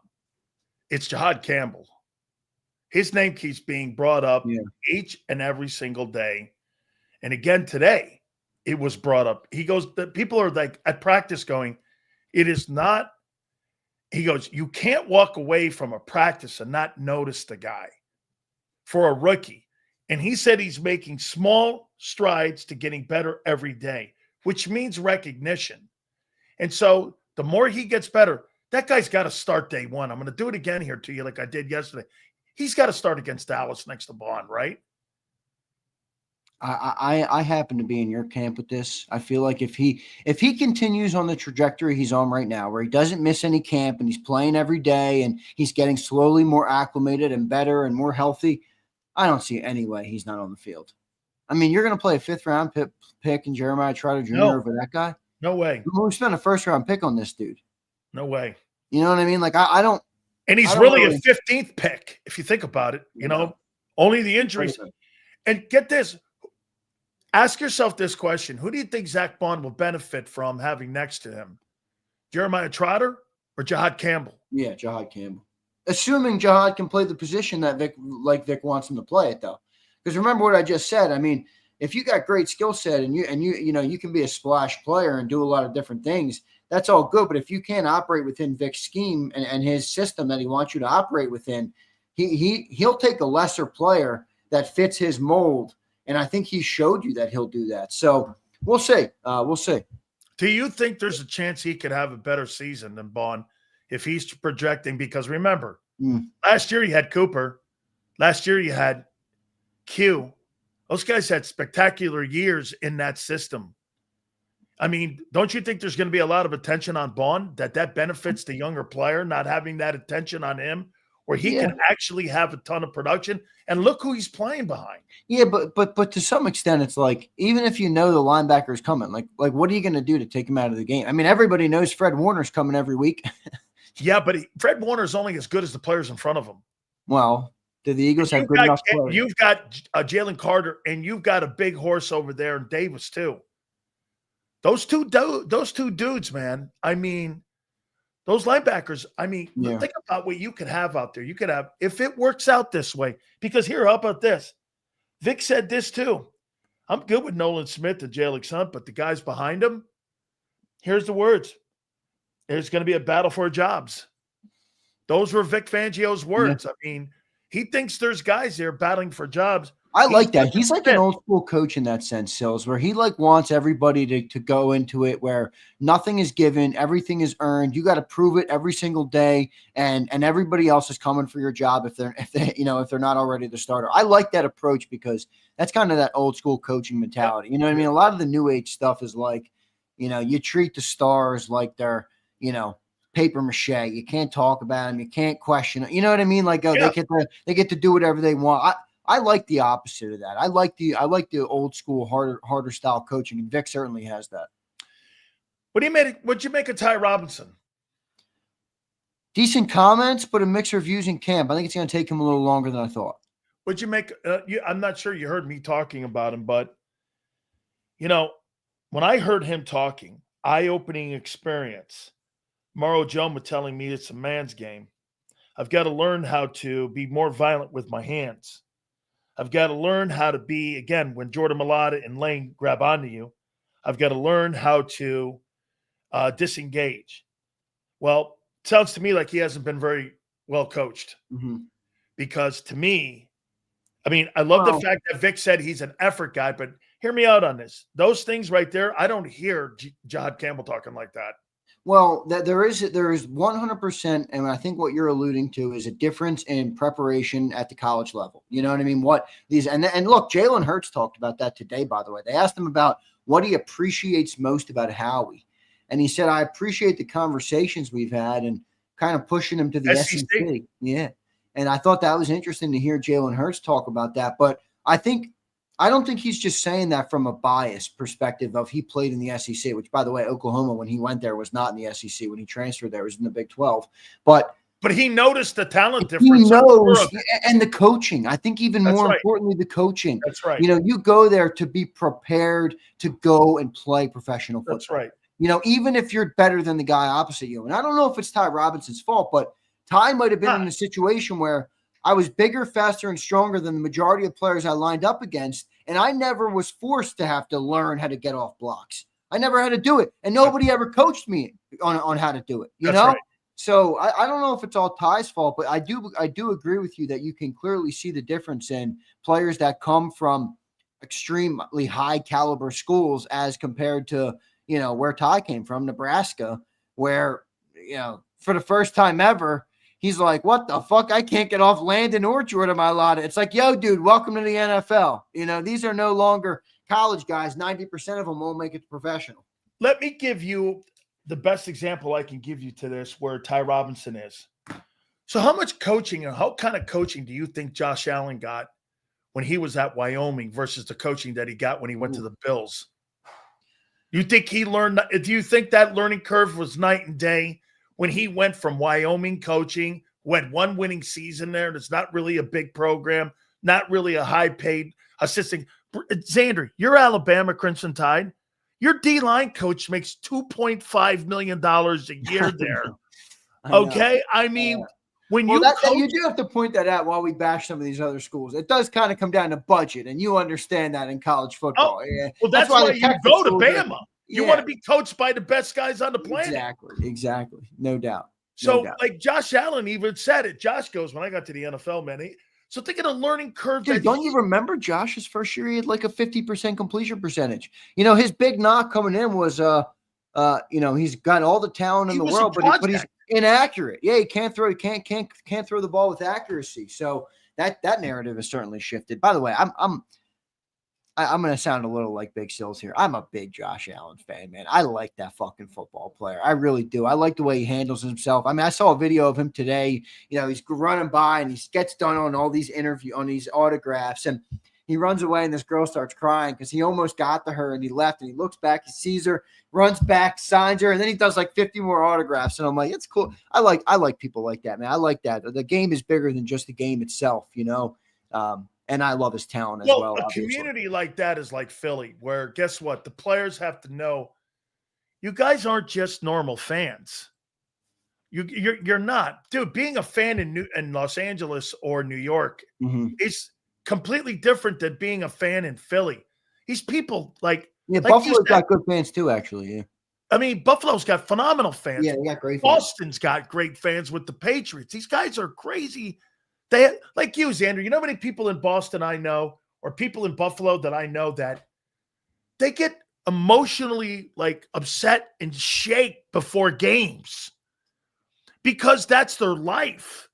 That's what it is. You go to some of these other teams, they don't have that. So again, the thing with Ty Robinson, I'm not saying you can't coach that in him, because now he's getting even greater coaching with Clint Hurt. You hear what he said too. He goes, I'm just listening to Clint Hurt and I'm trying to absorb all of it. Man, my pure takeaway was he's just not prepared yet. He's just not ready. I mean, do you think he'll be an impact? Now, Vic did say this. He's in there. You know what that's code for? Hey, he's in the room with the conversation of using him this year.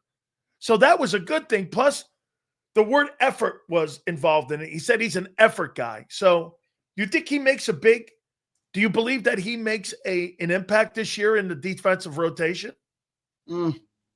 Minor, if any, right? I mean, I don't think huge, but we'll see. I mean, you know, the opportunity is there for him. It's not like there's that many guys in front of him. I mean, he could carve out the playing time if he's as polished as we want him to be, but it doesn't seem like he is. I mean, listen to him, even himself talking. It's not like this was Vic, you know, it was him. It was fucking him talking and saying, I couldn't do that. So we'll see. But I do like the player. I think he's got a good upside. The one thing that was, you know, Johnny Mack said yesterday, he got yelled at by Clint Hurt, not hustling on the field or something. So we'll see. We'll see what he does. You think Howie cooked it too much, where he gambled too much Or do you think that conversation's still too early now where he gambled too much on his roster? Look, not saying he did anything wrong here, Xander, but we all went like this. John said it, and I'm going to keep going back to John's comments. John said it. I'm not going to use the word complacency, but boy, I'll tell you what. Do you think this has do you think potentially we could look back on this right now and go, they really didn't do a lot when it came to replacing key positions with key players? And how about this, Xander? Maybe it's better put this way. Maybe they relied too much on players to develop quicker than what these guys ended up and what they may end up being. Is that, again, it comes down to a year ago, you were snowed by Q and Cooper. They were like this. Holy cow, these guys are ready to play. That's uncommon. Those two guys were uncommon. They're special guys. That's what made them special. Their knowledge, their ability. So many times, dude, you see a guy like Robinson. He's mentally and he's not prepared to play in the league yet because he hasn't been coaching. So my point again is that they reach too high with their guys on their roster. I don't know if they reached too high, but I think we have been in a mode where we've had defensive replacements come in year one and year two and really be good. And I don't know if that's a good thing to rely on every single year, especially when you're a team that's been to 2 Super Bowls in 3 years, because you get worse draft picks. Look at last year. You're not going to get as high a draft. Jalen Carter comes in and he's immediate impact. Now you're picking 31, 64, 96, and 120. You have lesser picks and they're not as good. So it's a different scenario, but I like the coaching staff right now. This is my favorite defensive coaching staff that we've had probably in the last decade. You got Vic, you got Clint Hurt, you got Christian Parker, who's been good. You got Bobby King, the linebackers coach. You got Jeremiah Washburn, who showed a lot of good signs, developed Jalix Hunt, developed Nolan Smith. I mean, he's shown a lot. So I love the defensive coaching staff, but look, this is one of the big storylines still of the year is, did they go too young? Did they go too young with too much inexperience, and could it cost them? I happen to fall on the more optimistic side where I think some players will surprise us when the season gets here. And I think the other young guys who are stepping up. I mean, for anybody that had any question on what Cooper DeJean or Quinyon Mitchell would regress or not be as good as they were in year one, does anybody still have that? Because I think those two guys are going to be effing studs this year. I think the same about Zach Bowen. I feel like Jalen Carter is going to be better. I think Jordan Davis, even if you're right and he still has to go a lot further than I think he's gone, I think he's going to be better than he was last year. Moro Ajomo, I'm not sure if he'll be as good as Milton, but I think he'll be better or at least competent.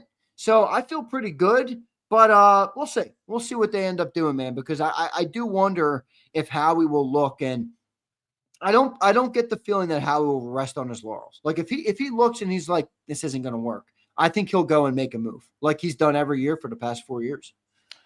CJ or Slay or Josh and Milton, which two do you think are going to be more by the end of camp, more that you're going to be like,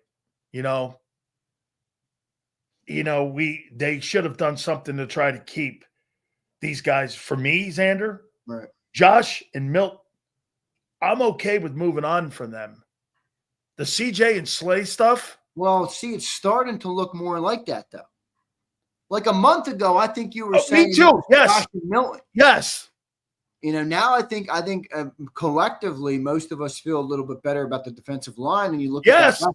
So the context I'd add here is, I'm not sure about Slay. Like I love Slay, and I'm not one of the people that hated him on his way out the door. I know he was a little goofy. He said some things sometimes that were probably not the right things to say, but that was him. He was a great football player for us. We had a lot of success with him back there, but he was damn 35 years old. Like at some point, you got to move on from a cornerback that's on the other side of his prime and missed 40% of your snaps last year.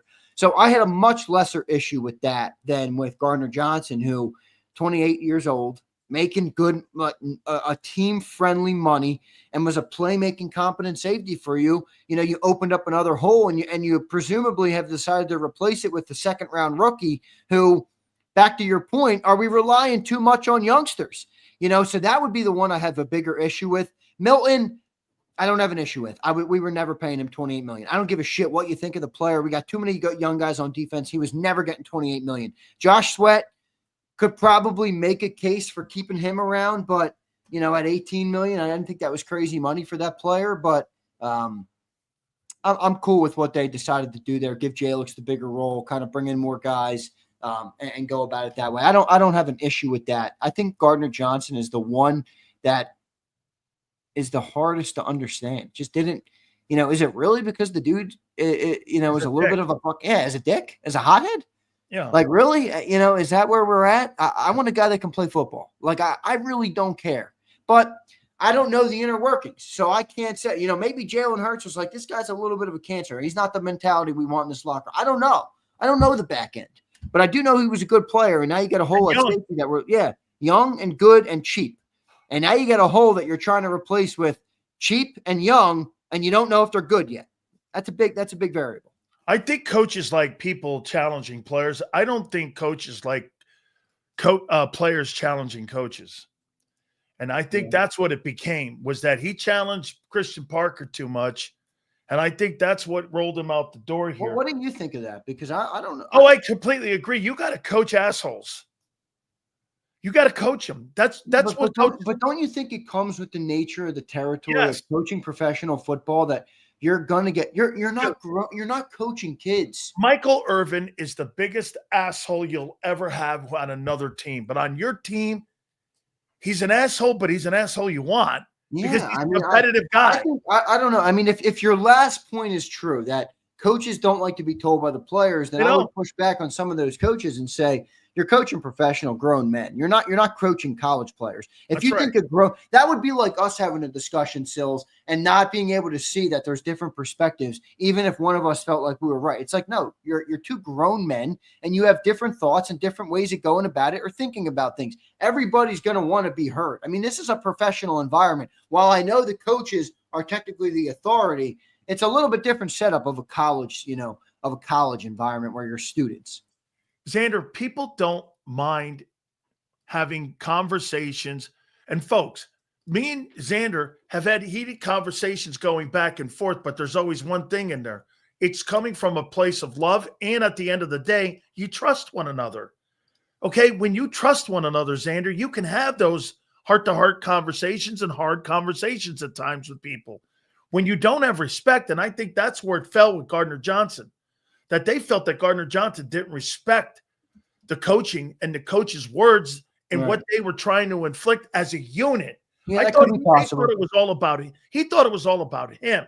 Yeah, I think that's probably fair. I mean, look, Big Easy brings up the common point. And Big Easy, I don't know if you're new to the channel or what, but we've talked about this extensively where, obviously the guy is a little bit of a head case, CJ, but he says, Xander, this is his 5th spot in 5 years. There's obviously a locker room problem with CJ. And while I do agree, Big Easy, I mean, I did watch with my own 2 eyeballs the Eagles dominate with a defense last year that he was a part of and win the Super Bowl. So locker room problems can be overcome. They had the number 1 defense in football last year and won the Super Bowl. I mean, was the problem that big, my friend? I don't know. I hear what you're saying because you're right. 5 teams, 5 years. What the hell? Yeah, but let me ask you this. What's more important to you?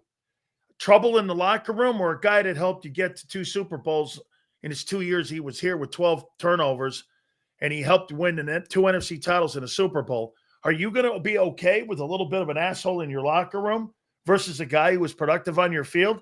Comes back to the Jimmy Johnson scale of production. Yeah. How much are you willing to take, Xander, of being an asshole? You're telling me the Eagles are telling me that I don't want to take the guy being an asshole, and yet the guy gave you all that stuff and helped being part of a unit that was the most successful unit in the history of the Philadelphia Eagles? That's a big miss, and I think it's a big swing and miss with that. Yeah. No, you're right. And Big Easy's right. The front office is clearly they got a way, and if you step outside that line, that's not going to be good. The Eagles definitely have that, whether you like it or you don't like it. It wouldn't work for a guy like me. I've never been the kind of guy to play inside the rule book, man, and inside the lines. That's not me. Well, listen to what Jimmy Johnson says about me every time he comes on this show. You were a handful. Yeah. And boy, I'll tell you, I was. You think I'm bad now? But is there a breaking point on that, Sills? Like you're somebody who, has candidly spoke about not ultimately getting to the potential that you felt like was your God-given talent. So maybe there is a breaking point where you can be that, but you have to fit. You have to work inside the confines. You do. You have to take a knee a little bit. Here's an example. My first couple games at Miami, I was playing 85% of the game, but I wasn't starting. And I used to come off the field and I would throw my fucking helmet. I used to just throw my helmet over to the bench and I go, why am I out? This and that. And Jimmy would run over and go, pick your fucking helmet up, stand on the sidelines, shut the fuck up. Right. And I'd be here like this. Get back in. Finally, practice, he goes, you'll never start it down here unless you start acting like a team. And so I had to do this. Next time media guy got in front of me, hey, I'm just glad to be part of this, man. I really am. And even if I didn't want to, I had to do this, Andrew. Yeah, we got Florida coming up, and I'm just glad to be here. I'm in the starting lineup, and I never look back. Right. Okay. I mean, there's a lesson in there. There is a lesson in there. Maybe even for me too. Hey, look, you if you want to get, I'll help you get to where you want to go. I had to have trust in the guy. I mean, it couldn't be my way. I thought everything I could do myself. So again, I understand where Gardner Johnson's coming from here. I want to ask you about Kevin Patullo one more time. So do you believe the offense right now, wobbling a little bit, is Kevin Patullo communication thing, player thing? Why would that kind of talent have troubles in the red zone? Have troubles with connecting on wide receivers down the field, in motion? I mean, they've been off all year. I mean, Jalen Hurts has been kicking his feet. No, I'm not blaming the players. I just think there's a natural evolution of getting on the same page again, shaking the rust off a little bit. This is why training camp exists. Those defensive guys don't even know where to line up, some of them, yet they're ahead of them. How's that? Yeah, but it's much easier for a defense earlier in camp to succeed than an offense. You would agree with that, right? I mean, that's where I think it comes in. So I got no concern about it. I think it's simply rust. I think there's a new coordinator. There's some new faces. There's a new leader in the room. You think it's the same approach? Yeah. I mean, somebody asked Jalen a good question today about, you've been one of the most running quarterbacks early in the career in NFL history, and all these different, and basically tried to put him in a are you going to change that as you grow older? And he was just like, I'm going to continue to do whatever I need to do to win each game, and that's going to look different each year. And I thought that was a perfect answer. I think that's what the offense's approach is. I think they obviously have a goal and a mission that they're trying to get to, or a version of what they're trying to achieve. But, like Hurts always says, and I've learned this even in my own life and in my own business, it's never going to look exactly like you want. The fairy tale that you create in your head is never going to be the reality for how it actually unfolds. It's the pursuit of that where you get better and improve and get closer to that. That's why Jalen always says it's about the process. It's not about the end goal. And I think that's kind of the mentality that they're taking on offense. I do think, I said this morning, even if they want to do the same thing they did last year, I don't think they want to be bottom 5 in passing. No. Like Nick used to say, you don't want to be bottom 5 in anything, right? I mean, you do want to improve a little bit on that. So I think they'll probably implement some things to try and improve that number a little bit. But overall, I got very little concern right now on the offense where they are in camp. How about this? We use the phrase watch list. There's a lot of college football watch lists coming out now. So I'm going to apply that to the Eagles here. Would this be fair? Maybe you can add a fifth one. I got 4 on my watch list for the Eagles during camp: corner, safety, offensive passing attack, and rotation players. Who are these? Who are going to be the rotation players? The passing game, how are they going to evolve it? The safety position and the cornerback position. Would you not agree? I mean, listen, you got 4 things that you're talking about. Folks, I want to put it in perspective. If I did this with the Jets, I'd have 54 things that I'd have on that list. Yeah, right. Hey, holy moly. Yeah, You know what really. I'm saying? There'd be 54 things on that list that we'd be talking about. So you got 4 things going into the Cowboy game in 36 days. Okay? Who are going to be these secondary guys? How much of the passing game is Kevin Petullo really? I think that's the least one I care about of the 4 you named. Just because, like, I was listening to a clip. But you just said you want to see the passing game evolve. Well, I didn't say I wanted to see it. I think the expectation would be that they probably have an internal desire to not be bottom 5 in anything. So I think that will come with the territory of what they're working on and things they're trying to do in training camp. But the reason I say I'm not as worried about that one is because I do believe that they are a versatile and talented enough offense to beat teams so many different ways. And they proved that last year. A year ago today, most people across not just Philly, but all NFL circles had the mindset of you can't win a Super Bowl by just running the football. That's why so many people had such a hard time accepting that that's what the Eagles were doing last year. I mean, all the way up until the Super Bowl, people were saying that. You can't just run your way to a Super Bowl. How many times did we hear that last year? Now I think that thought process has changed, and you take that, you add in what they can be. I was listening to a clip of Steve Spagnuolo today, okay? And this was an interview he had a little bit earlier in the summertime. I want to say it was a couple months, 2-3 months after the Super Bowl. So probably, I don't know, April, May time. And he spoke about how potent the Eagles offense was. And Jalen Hurts, he said, I couldn't watch that tape for 17 or 18 days it was until I watched it because it made me sick to my stomach because I had a plan, and every time I got my way, Jalen was right there with the dagger and the big throw that he needed to make. And I don't say that to say, oh, Sileo's way wrong about the passing game. I mean, it was ranked at the bottom, but I say that to show this offense can be really versatile.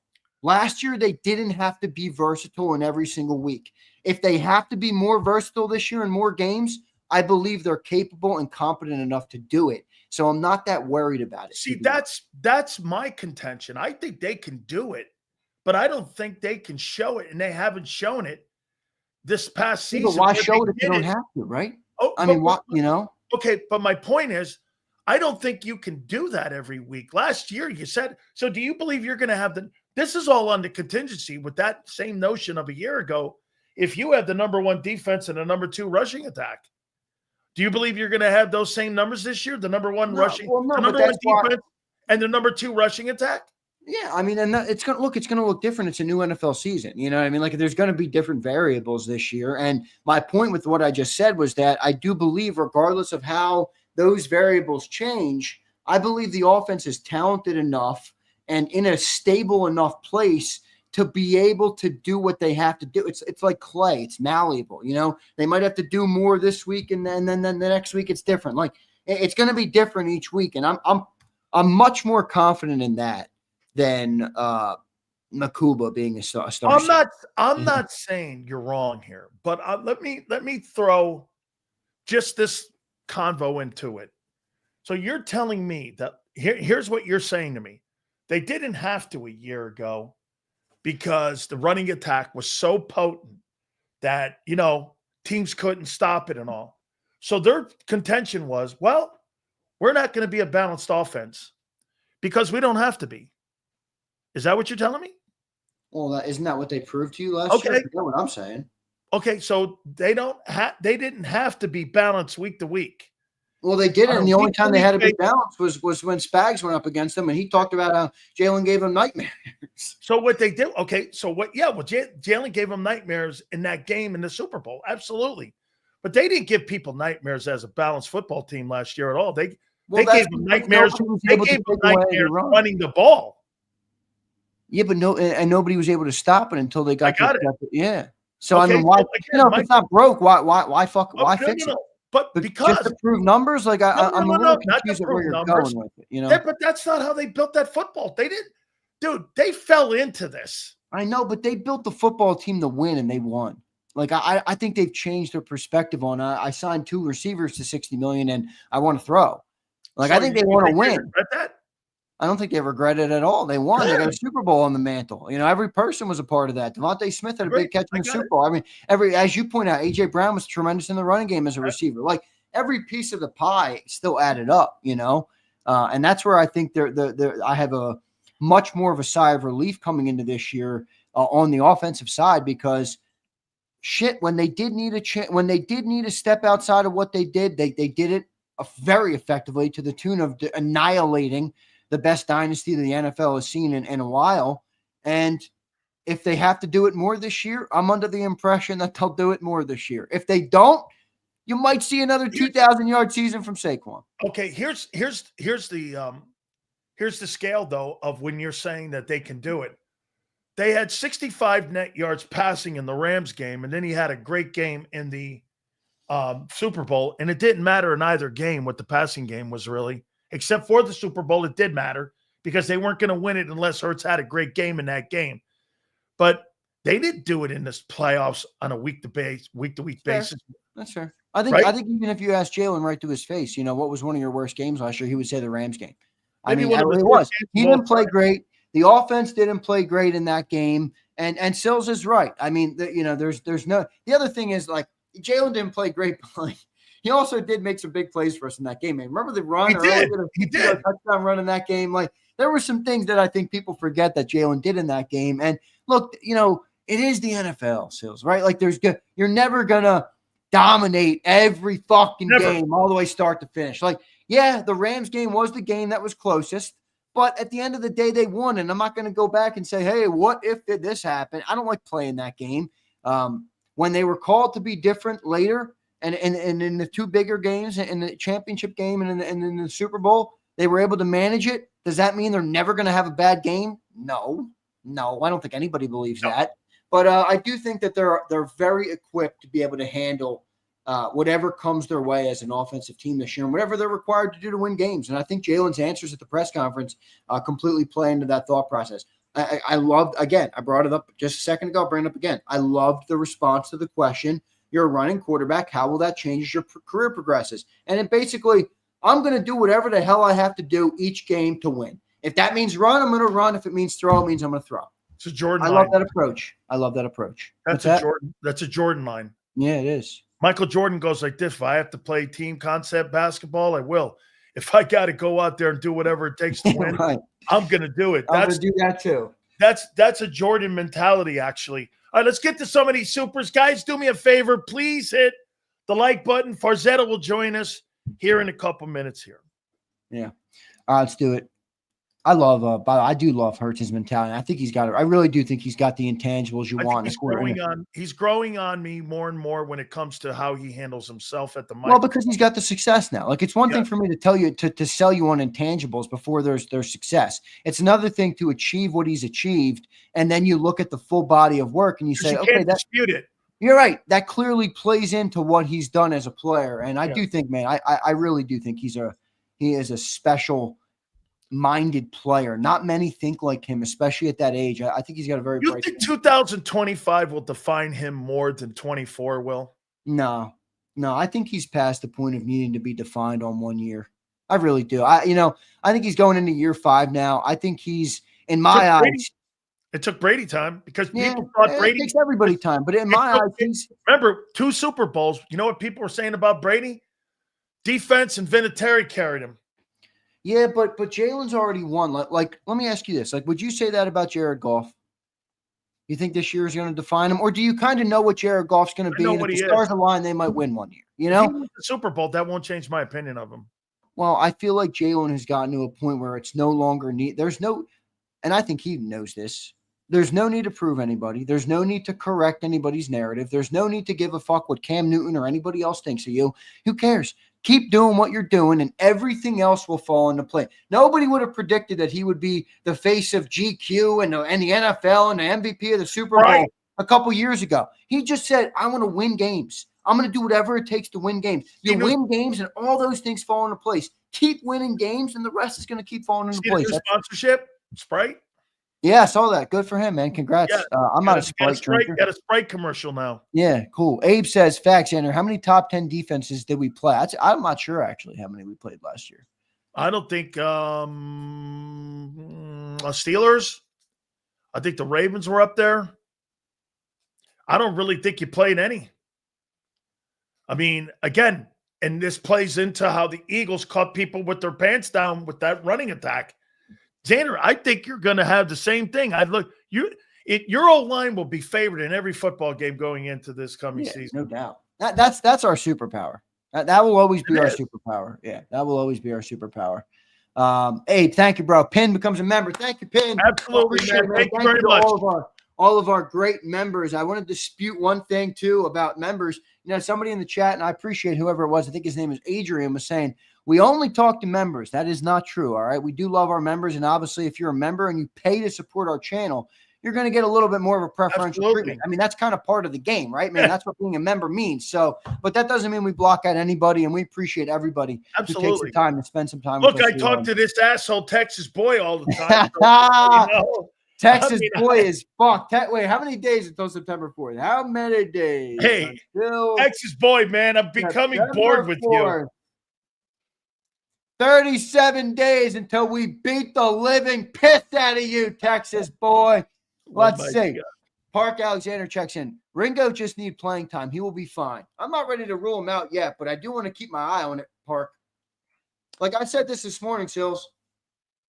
Look, I'm not it is early. I'm not going to be the guy that's calling for you to get a safe or get a cornerback ASAP, but I'm also not going to be the dude who, wants my ego so bad to be right that I'm going to hurt my chances at another Super Bowl year. I mean, right now we're talking about as the undisputed best roster in football. Coming off the losses that we have a legitimate shot to be Super Bowl, to go back to a Super Bowl. Are we really going to let our selfish desires for what a player can be get in the way of that? Like, Ringo, if you can do it, I want you to do it. But if you can't do it, don't take it personal, everybody. Let's fucking get better if we can. I want to go and win a Super Bowl. I don't want to be right about Keely Ringo. I don't really care if I'm right. I want to win a Super Bowl. You don't want to have patience here. I agree. I mean, listen. Now, I think micro patience in the preseason. I'll do exactly micro patience, but macro patience is a no-no. No way, man. I agree. M. Reyes, what's up, M. Reyes? He says, like this super chat if Josh Allen blows. Hurts for life. Well, hey, man, I love Jalen Hurts too, but Josh Allen's a great quarterback. Come on, Reyes. You must have sent that take in from your Toyota Tacoma. Abe says, Vic's comment about Juergens talking about installs. Oh, my God, was epic. Did you hear that? He goes, hey, they said all your installations are in. He goes, who said that? He goes, who said it? He goes, Cam Juergens said that. He goes, Cam. I goes, yeah, I got something for him. I go, hey, I thought that was great, man. It was good. Vic's a great Hey, dude, is Vic not worth the price of admission? Yeah, he is. He's good. I like Vic. All right, here we go. Here's Christopher Michael. Ready? I'm about to fucking put this guy in a blender. He says, so Z, you told me a few weeks back that you were going to skewer me on my take on Ringo because he was going to ball out this season. He couldn't beat Rodgers last season, and he can't beat Adoree now. Cornerback and safety, gotta solve it. Does this asshole think he's fucking right after 4 days of training camp in July? First day in pads. What are we doing here? 4 days in July. This guy's taking a victory lap like he just won the Lombardi. First day camp, 2 in pads, full gear. I mean, we're 4 days into camp, and this guy's taking a victory lap on Keely Ringo. Let's see, Christopher. Come on, man. JD says, poor little Mike. Hey, I missed your best work. Say, oh, yeah, I was taking Mike to the woodshed this morning. JD says, someone take my boy Leon to Magic City. Oh, yeah, man. I feel bad. And listen, we had Joy Taylor on because we got Farzetta in the green room. And if you're trying to get a date with Joy Taylor and you're giving $1.99 and you drive a Kia, the chances of you having a date with my girl is not going to happen. She's on the beach with a dude named Giuseppe now in Portugal, dude. Oh, gosh. You guys driving a Fiat. I'm out on that conversation. I could give a shit. Kyle says, so let me get this straight. We're playing Dallas without 2 cornerbacks and their left tackle. It might be an onslaught. Oh, it's going to be. Oh, yeah. Cowboys right now. Don't you mean the Cowboys are so irrelevant, dude? I'm almost like, I think my worst take of the offseason could be that they're going to beat out the Commanders in the NFC East. Bro, I don't think they win 6 games. I think Grieve, we missed his super chat earlier.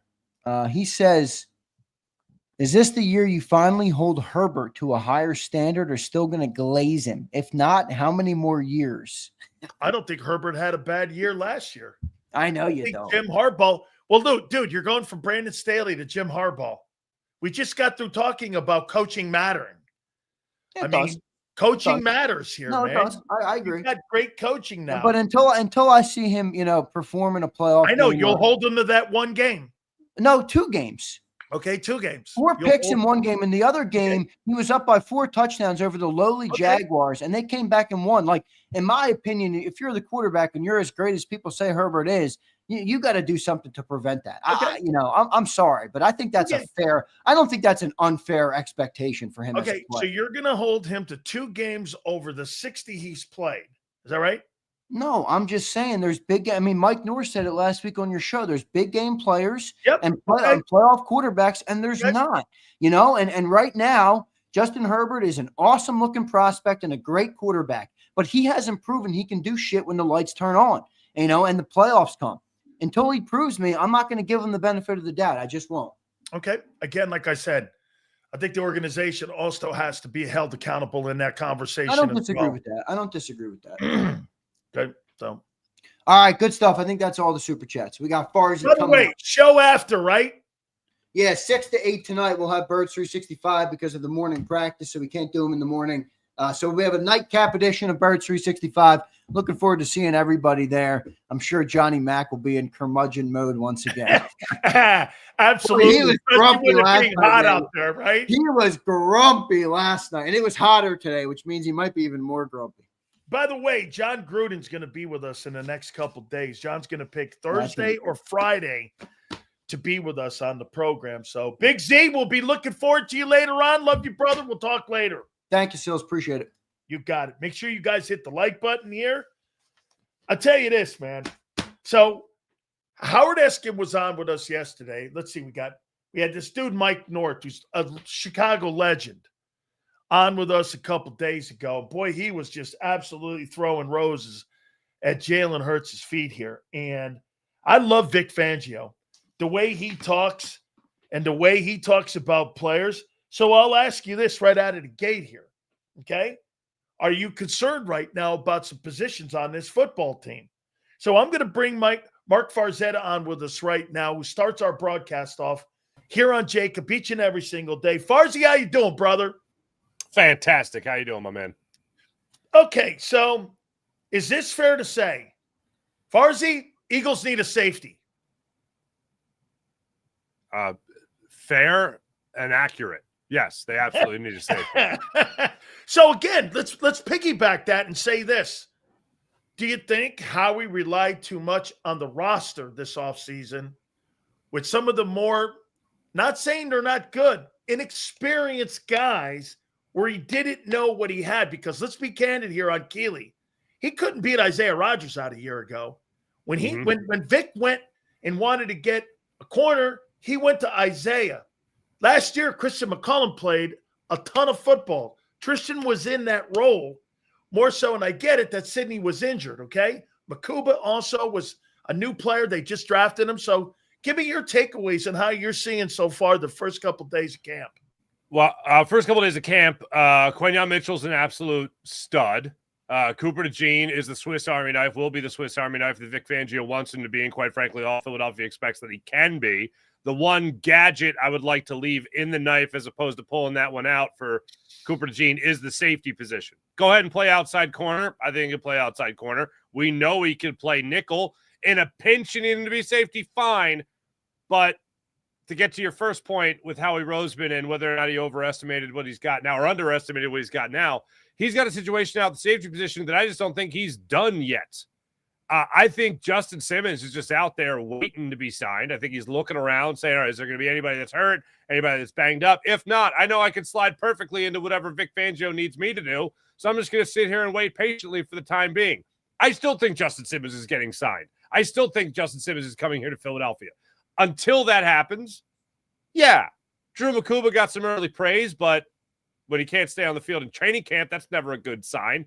Sidney Brown has a lot of harnessing to do of his ability. He could be the heat-seeking missile and all of that we've seen him be in the very brief flashes or flashes of flashes that we have seen from him in his very young career. And Tristan McCullum, they have a lot of work to do still. Now, here's what I think they're relying on. They're relying on whoever they get or whoever they decide they can deem the starter going into the season, whether it be outside corner, whether it be safety, that Jalen Carter is going to make sure that everybody, not just on the defensive line, but everybody on this defense is going to be having their, little easier than most other people will have it in the secondary, with Jalen Carter hopefully dominating that defensive line as people expect him to do, taking a step forward in this upcoming season. That leads me to this then. Okay, well, why'd you get rid of Gardner Johnson then? I mean, you had a guy who is, by the way, Reed's not better than him. Mm-hmm. You're talking about extending that guy. He's not better than him. Look, and I'll say it. I mean, Farzi, he's an asshole. I get it. But again, you're not going to win. You're not going to win Super Bowls with choir boys. Yeah. And so, I mean, you lose out on that guy, and you end up, maybe the Slay move ends up being bigger than what people thought. I mean, those two moves right there, you're talking about, I mean, do you really believe that Keely Ringo and that a second-round pick you just mentioned and a third-round pick, Sidney Brown, Makuba and Brown, that's a 2 and a 3. You really think those guys are going to cover for Gardner Johnson and Keely Ringo's going to cover for Slay? Man, that's a massive ask, isn't it? The only way that I can move on from, well, two ways, I guess. One is more likely to happen than the other, but the only way I can really moving on from Chauncey Gardner-Johnson, because you're right on all counts, there's no better evidence or proof in the pudding than he's here, you go to a Super Bowl. He goes away, you collapse at the end of the year. Oh my God, he comes back, you win a Super Bowl. It's amazing. How hard is this to decipher, right? So it's obviously a big part of the personality. It's a big part of the cap as to why he's no longer here. The other thing is, the only way you can make me move on from it is Justin Simmons is signed, or Drew Makuba, we're all just missing something and he's just a flat-out stud, or Sidney Brown is a flat-out stud. I don't see that happening. To me, I think you found out everything you needed to know to go to your point earlier about Vic Fangio. This guy ain't giving you coach speak, or in his case, coordinator speak, I guess. He's hitting you right between the eyes. And I think all you needed to know was back, what was it, mini camp, where he was asked about moving on from Chauncey Gardner-Johnson. He said, no, that was a cap move. I was fine with it. Like, he didn't say, yeah, it's a cap move. It's tough. Real talented player. Would love to keep him around, but it's just the, nature of the business. Can't forget it's business. He didn't give you anything like that. It was like, no. Next question. That's basically where he went with that. So, look, I understand from a fan's perspective, or even this, any logical thinking football mind, even a casual, can look at what Chauncey Gardner-Johnson brought to the table here for this Eagles defense with attitude in everything and say, yeah, they're going to miss that. They're going to miss it. Hey, look, Reed Blankenship sealing games with interceptions, diving into the screen out of nowhere. That's all great. But I do think that there's a reason before Chauncey Gardner-Johnson was let go. I think there was traded. There's a reason why Darius Slay did not include him in the leadership pack he was talking about before even Darius Slay moved on from the Philadelphia Eagles. So, look, right now, those two positions doesn't have it when it comes to this Philadelphia Eagles defense compared to last year. Both those spot, outside corner and safety, right now, as it's constructed, doesn't have it. And when they're a nickel, which, as we all know, will be most of the time, it is a concern. You feel like you're going to be locked down at nickel. You're going to be locked down with Quentin Mitchell, him traveling all over the place. And you'll feel pretty good about maybe Reed Blankenship coming over the top to make a pick. But other than that, you're going to be worried about the other safety spot, and you're going to be worried about who's the other outside corner. Farzi, I've been asking this question to everybody, and I haven't gotten a decent answer yet. I asked Eskin this, I asked Angelo this, Angelo kind of in a way, but I mean, I've asked just about everybody this question. So I'm going to ask you here on Kevin Patullo. Okay, so I'm supposed to believe right now. By the way, the offense seemingly has been, I won't say struggling. I'll use the word wobbling, in camp. Now, who knows? They could be practicing other things. It's a reach to say that they're wobbling. But let me ask you something here. So I'm supposed to believe here that when Brian Johnson was elevated to offensive coordinator, Kevin Patullo was passed over. He was in the building, right? Yes. Okay. So that 23 season was a meltdown at the end, right? Okay. Absolutely. Instead of going back indoors to the place, they went out of the organization to get Kellen Moore. They didn't go to Kevin Patullo. That's passed over twice. Why am I to believe now, guy who's never been a play caller? And by the way, problem that I have with this, there's quite a few Italians on this coaching staff.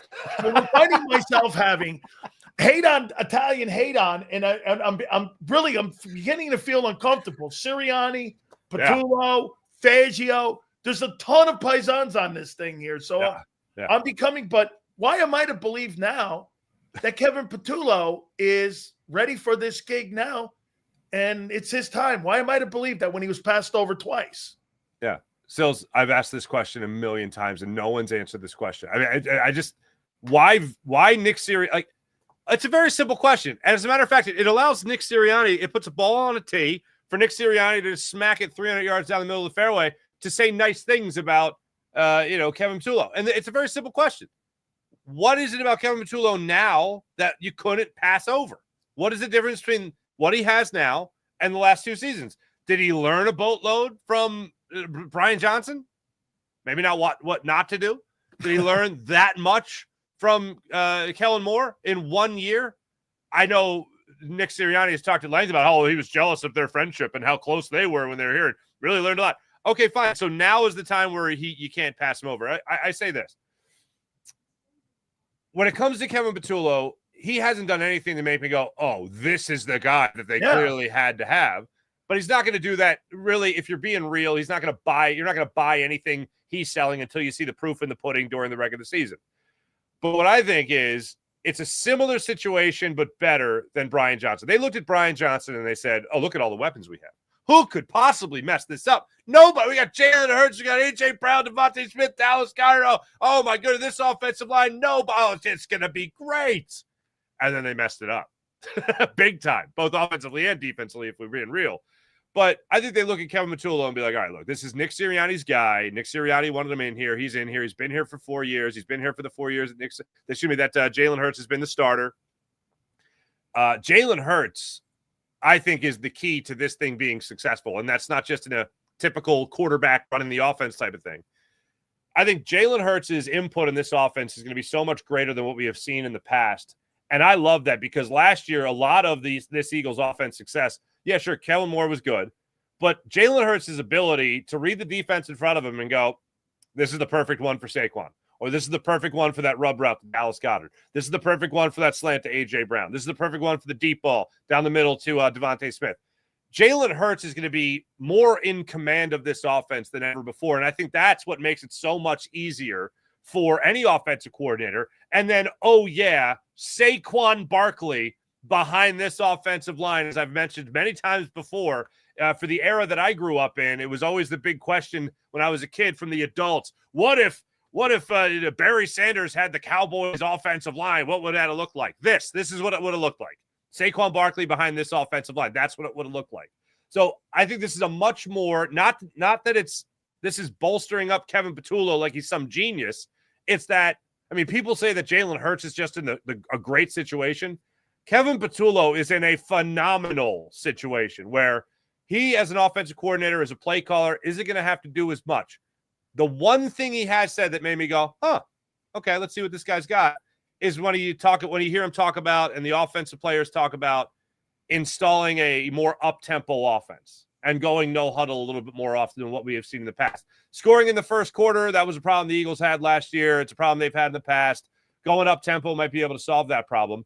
I would say that's a nice little wrinkle to throw into the mix here with Kevin Patullo.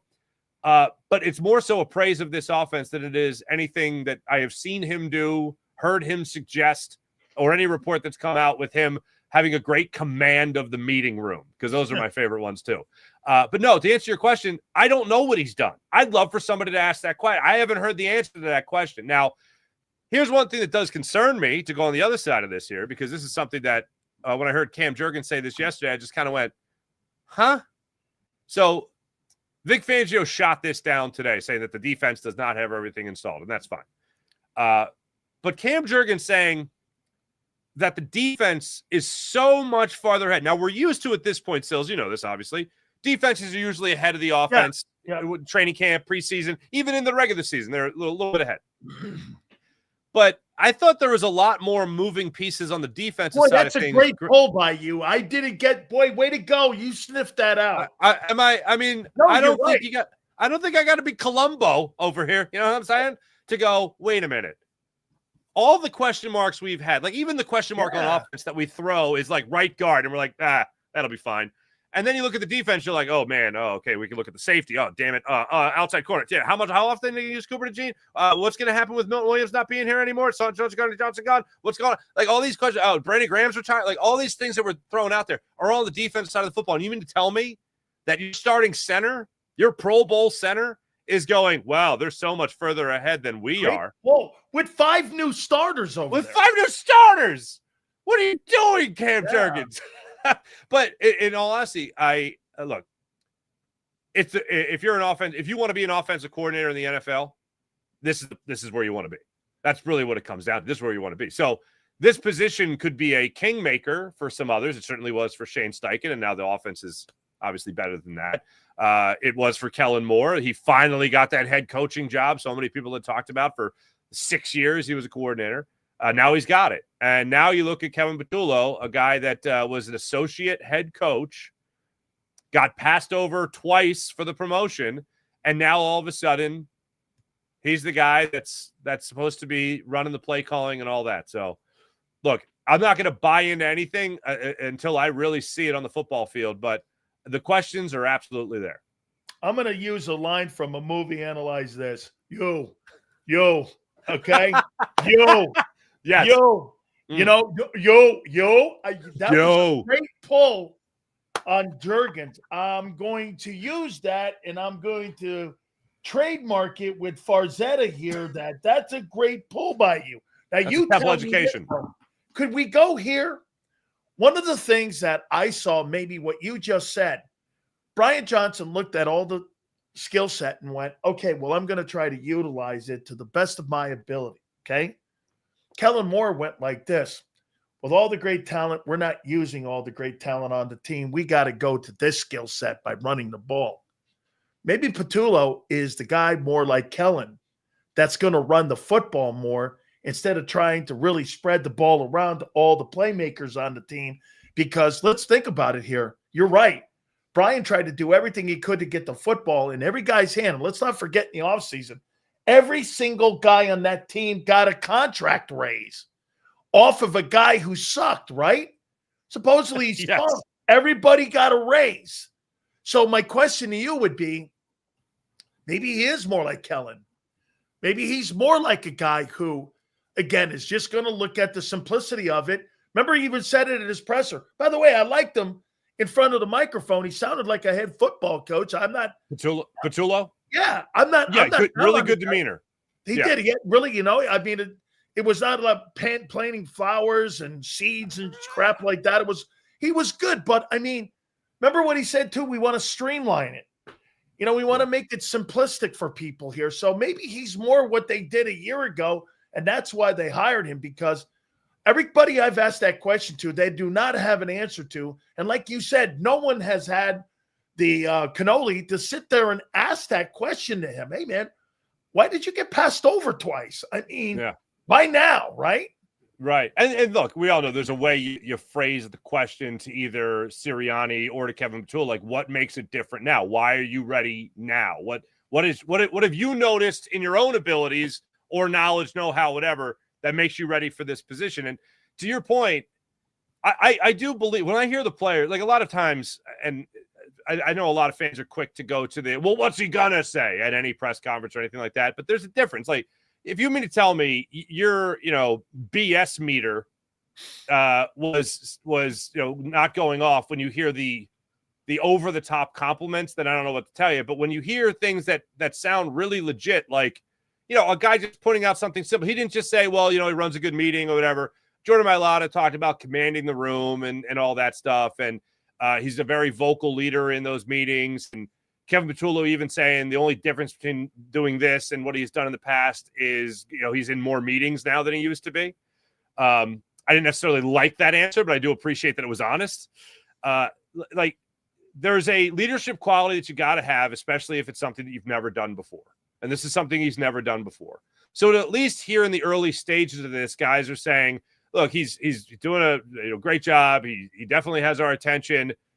He looks, he seems like a guy's going to be a really great leader and move into this. He's always been vocal, but this is a different thing. And you heard that from A.J. Brown.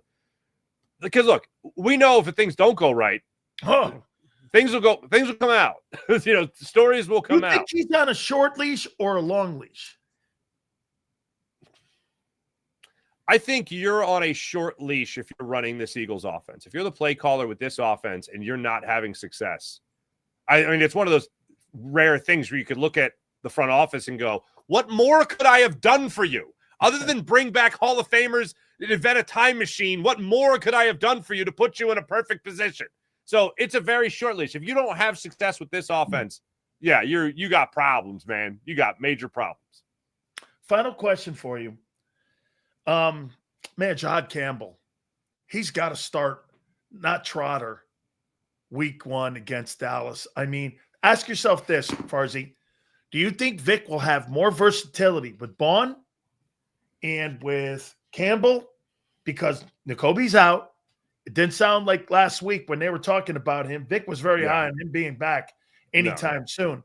So do you think Vic has more versatility with JAKIB Campbell and Bond or with Bond and Trotter?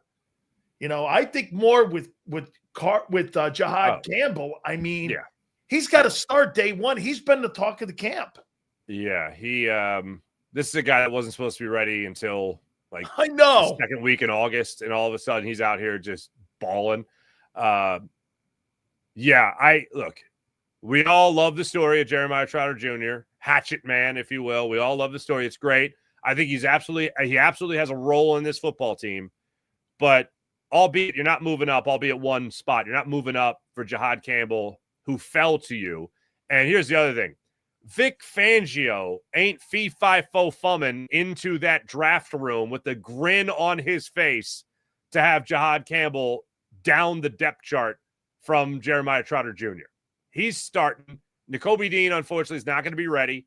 JAKIB Campbell's going to be playing next to Zach Bond. You want to talk about versatility? Absolutely. You might see him bounce from, that outside linebacker role to more of the true edge rusher and then back to that. I mean, I think versatility is really the name of the game when it comes to this Vic Fangio defense. Whether you're talking about Quenyon Mitchell's versatility of any side of the field, need me to follow anybody, I'm following them. And then you also look at Cooper DeJean. What do you need me to do? Nickel, safety, outside, let's party. And then you look at the idea of JAKIB Campbell potentially being on the edge or being a linebacker right next to Zach Bond in that N'Kobe Dean role of last year or in that Oren Burks role of last year in the postseason. And you might even see a blitz from time to time from Vic Fangio with that versatility that's provided by JAKIB Campbell. And look, talk about power, got it. Speed, got it. Knowledge, he's breaking down both positions right now, learning the inside and learning the edge as well. So no question in my mind, week 1, you are absolutely looking at JAKIB Campbell and Zach Bond as your week 1 starters. Farzy, I must say you've I'm a little jealous of you right here. I gotta put it to you here. And listen, I don't want to go Christian Wilkins on you here. Oh boy. Okay. I don't want to go weird on you here, but I mean, I look at my tan. Weird. I look at my tan. I look like I got a tan in an icebox. I look at you, man. You look like you've been over at Wildwood hanging out, or Ocean City. I mean, you got a golden tan. I mean, I don't mean to be Christian Wilkins. I'm trying to keep this above, man card stuff here. But I'm a little bit I'm jealous of. I mean, you look great. I mean, thank you, brother. Right before I came on the camera, I had my little spray bottle, a little spray can, and I just came on the camera. No, man, I gotta say, we 2 years ago we moved into a house. So that's olive oil, right? You got the olive oil going on. You're laying out in your backyard on your towel, right? Okay. Oh my God, you can't tell the difference between me and a nice bruschetta. You know what I mean? So we moved into a house 2 years ago that happened to have a pool, And kids love it. I love it. The wife loves it. So I do my own landscaping because I take pride. I take pride in my lawn. I take pride in my landscaping. Okay. So I dug a new garden. I had to ask peppers and tomatoes, right? Oh, what are we doing here? How do we survive? How do we survive as a people? Okay. So got the new garden in, dug that. I put it in 2 new flower beds. Nice. This is over the course of the last, basically Eagles won the Super Bowl. Weather broke. I got to work outside. That's the way that went. So yeah, I've been outside quite a bunch recently. My grandpa used to have these peppers, and he used to hang them in our basement, and he used to put them over like a wire, like a clothing wire, like what was it? Like your where you were doing your laundry, with those laundry wires, right? Yeah. So I'd see these peppers down on my grandpa, and these things were as hot as Hades. Yeah. Okay. I mean, holy Maron to me. These things were just unbelievable. And we would grow them we had figs too. You got to have figs. I mean, we had figs in our garden. Uh-huh. We had a peach tree in our backyard. My folks had it all. They had the tomatoes, they had the figs. We had peppers we grew. Oh, Maron, it was great. Yeah. I didn't see you, man. I mean, that's good. So you got a green thumb, huh? We'll find out in about a month or two. It's been a minute. It's been a minute, friend. But I think I know you're Sicilian, but those are probably Calabrese peppers you're hanging from your ceiling. Probably Calabrese. Just saying is all. Just saying. Come on, but then again, Calabrese, you guys are Frenchmen, but you're close to dying. Hey, Farzi, it always is so great. Again, I feel a little bit, guilty of, going after this Eagles coaching staff. Patullo? Why? Because the Italian? There's too many vowels on this thing here, right? I mean, yeah. As far as I'm concerned, I told Clint Hurt the other day, you're a Paisan too. You know what they say about Italians. I mean, we're right there. So, I mean, I was like, man, maybe I need to tell Angelo because Angelo can't. You gotta be true. Oh, it's what I've heard. Yeah, no, man, you got to be true. You got to be true. You got to keep it real, always, no matter what. If you're not breaking a fellow Italian's balls, you know what I mean. If you're not breaking a fellow Italian balls, it not love? It's not love. Wait. You got to do it. It's got to be within our own culture, and that's how we do it, man. That's how we do it. That's how we show love. How about this, Farzi? Always tell people this: if somebody doesn't leave a family outing at a holiday in tears, it was never ever a great holiday get-together. I tell people this all the time. I don't ever remember like Easter or Christmas Eve where my aunt didn't leave crying. And I always knew this. When my aunt left crying, I knew it was a great outing. My aunt's crying? Good. I just had the conversation with a friend of mine recently who's Irish, and he just watched Sopranos for the first time, and he told me his favorite part of Sopranos. He said it was when everyone in the room goes, or someone goes, oh. I was like, oh, you like that? He goes, yeah. He goes, I like when people run things by you to see if they're real. And I go, oh, that's a real thing. Like, we do that. Like, that's a thing. And they go, what does it mean? I said, that means it's like a bar. It's like if you're at a bar and you hear a bar still like squeak out real quick, fight's about to happen. Oh, that is like, everyone, attention over here. Everyone, something's about to go down. Someone's going to end up crying. Someone's going to end up fighting. Something's going to go down of high passion. That's where you got to watch. Those are the moments you got to wait for. One last one here. So I introduced my wife. She was my girlfriend then at the time to my pop. And she goes like this, Grandpa, we're going to go to the store and we're going to get something. He goes, forget about it. We don't need anything. So my girlfriend had never heard forget about it. And she goes like this. So like, what's forget about it? I'm like, just like, don't worry about it. Yeah. And she's like, forget about it. And I go, yeah, forget about it. It's like, it's just, it's okay. They got bread. And she goes, why do they call it American bread? Well, because it's white. It's Wonder Bread. Wonder Bread was American bread. I go, why'd you call it American bread? Well, it's white bread. I go, what do you think we are? When Paul Giamatti asked Johnny Depp and Donnie Brasco, what's forget about? I was like, people don't know this? People don't understand? I thought it was pretty general. Hey, I always know, get the Italian bread. Don't get the white bread. I'm like, what you mean the Wonder Bread? Oh, my God. Farzetta, it's always awesome catching up with you. Don't forget to make sure you catch this guy's show each and every single morning right here on JAKIB, because he starts our broadcasting off. You're killing it as always, man. And you're always fun. By the way, hey, 97.5 WIP, I have no idea what the hell you're waiting for with this guy. This guy right here needs to be on the air in Philadelphia with one of those places. Who'd you piss off over there? As many people as possible. You had to have, because I don't know, bro. I listen and I'm not sure what it is, but bro, I mean, Life's good, brother. Life's good, man. Oh, I bet it is, but man, I mean, you must have. I said Farzetta must have really pissed somebody off over there at those two places, because he's too good to be. Oh, wait a minute. Then again, wait a minute. You're sitting by the pool and you got tomatoes in your backyard. I mean, so things can't be that bad. I ain't losing. I ain't losing, man.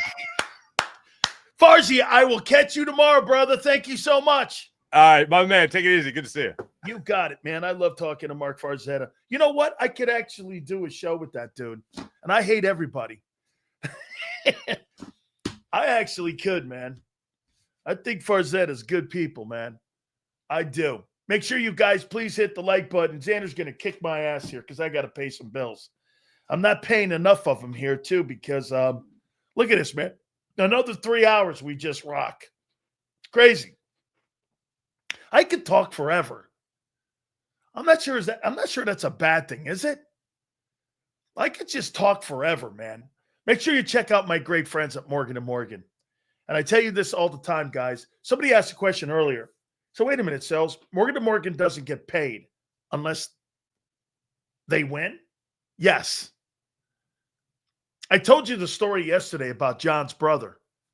John got into defending families across the country as the #1 injury law firm on the planet for a reason. Brother got paralyzed, and John said that this is going to be my calling. And it's been his calling, and it's the #1 injury law firm in all of America. He goes after people all the time that do a disservice to Americans across this country. It's family owned. It is absolutely family loved and how they go about their business. And make no mistake about it, with their thousands of attorneys from coast to coast, they will do the best job they possibly can to make sure you and your family is well defended. When they see the logo, Morgan & Morgan, you do not want that logo coming after you. Do me a favor. Go to forthepeople.com/big sales or pound law 529. That's FOR, thepeople.com/big sales or pound law 529. And do me a favor. You tell them Big Sales sent you. This is Eric. When he got injured in a car accident, he called Morgan & Morgan.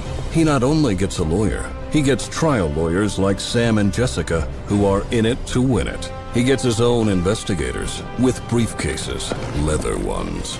And if you ever have questions, our customer service folks keep things rolling. Injured? We're your army. Morgan & Morgan, America's largest injury law firm. Your financial future is on the line. Are you ready for what's next? At Leone & Company Wealth Management, we help young professionals, business owners, and pre-retirees navigate the complexities of building and protecting wealth. For young professionals, we'll help you grow your wealth, plan for your future, and make the most of your hard-earned dollars. For business owners, we provide strategies to protect your company, manage risks, and create a lasting legacy for both your business and personal wealth. For pre-retirees, we'll design a plan to secure your retirement, ensuring you can live comfortably and confidently in your next chapter. Whether you're just starting out, managing a thriving business, or preparing for retirement, we're here to help you take control of your financial future. The first consultation is on us. Get the advice you need without the cost. Let's make your financial vision a reality. Take the next step. Scan the QR code to schedule your free consultation today. And of course, go Birds.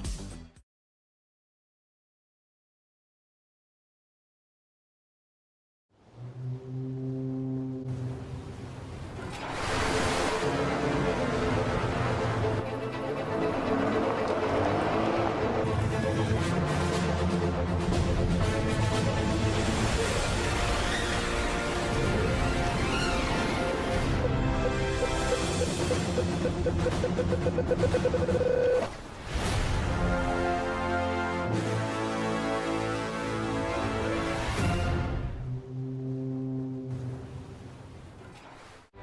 carving them up and good play calling along the way. First and goal at the 6.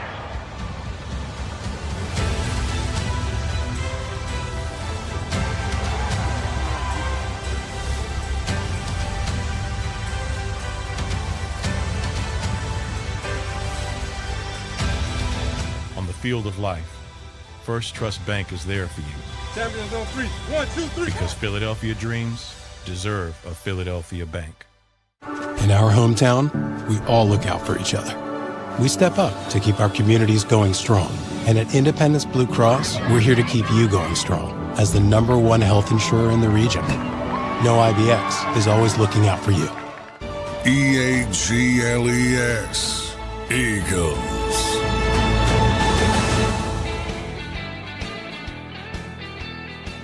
Big Sales National Football Show. By the way, I think we're going to get John Morgan on at 5:30. I just got a text from him. I've been trying to get him on for the last couple weeks here. Hopefully we're able to get him on here. So that'll be I'm hoping at 5:30. Till then, please hit that like button. We appreciate everybody. We're going to reset here. Also, a couple things we're going to hit on here. Listen, this thing here with Nick Saban's a real deal. Nick Saban, him getting back to coaching is a real deal here. I don't know if it's going to be at the college level. I don't know if it's going to be at the pro level, but the Dallas Cowboys, seemingly, this is a potential landing spot. And there's even conversations potentially at him being a consultant for the Dallas Cowboys. Now, Jerry Jones has not made great hires. Okay? If this thing with Schottenheimer doesn't work out, do you go and do you send out a lifeline to Nick Saban on potentially being a head football coach for the Cowboys? If you think this is going nowhere, or maybe what you do is you bring Nick in as a consultant. I'll tell you one thing, what would be the biggest advantage for Jerry Jones if they hired Nick Saban? What would be the biggest advantage that Nick would give the Cowboys? Anybody? What would be that biggest advantage? For him to be the future head football coach of the Dallas Cowboys. Consistency. There you go, Devin. Think about all the high school, college potential recruits that he still has an understanding of, and all the potential guys that are out there that he recruited over the years. And the advantage that he would have. He had the advantage that Jimmy Johnson had, or that Pete Carroll had for a while when Pete got to Seattle. Think of all the kids across the country that he's recruited and didn't get and wanted to bring in, or guys that Georgia got. So when you go into the draft, you have an advantage knowing this is what this guy can do. This is why this guy didn't have a first-round talent on him, because maybe he was a half an inch too small. Talent evaluation. The Sills and Farzy Show. How you doing? Love it. I like him. Okay. Saban isn't a yes man. True. And plus, wouldn't you say this? If you're Jerry Jones, one of the very few coaches that you might have respect for would be Saban. Hey, and by the way, what a better way for Jerry to go out with the greatest college coach at the time in Jimmy Johnson, and then the greatest college coach in the history of college football. I think Nick Saban, by the way, I think Nick Saban feels unfulfilled on what happened with the Dolphins. I really do. Get this also, too. Saban also knows talent, knows how to recruit. He also knows how to recruit assistant coaches. Many of the assistant coaches, where did Jeff Stoutland coach? Where did Jeff Stoutland coach? Did he coach at Alabama? Who hired him? Nick Saban hired Jeff Stoutland. By the way, I thought that was pretty cool that Jeff Stoutland won the Dr. Z Award. That's called the Paul Zimmerman Award.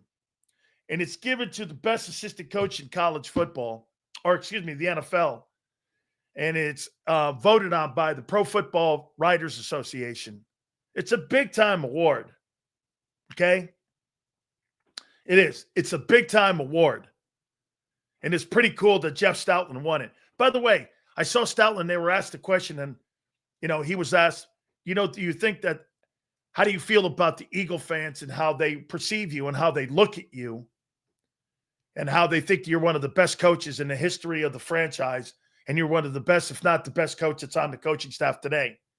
He goes, it's humbling. He goes, it's embarrassing in a way. I actually love that kind of mentality. He goes, if you're focused on every single thing you do in your life, okay, and you're focused on what you do, good things will follow you. Okay, good things will happen. And I think that's where he is. He's so focused on being the best coach he could possibly be. That's why good things happen to that guy. His demeanor and how he coaches. Here's the other thing. Would Saban keep Prescott or draft a kid? Great call. I think he would build the football team like the Eagles. I think if Nick Saban got that job,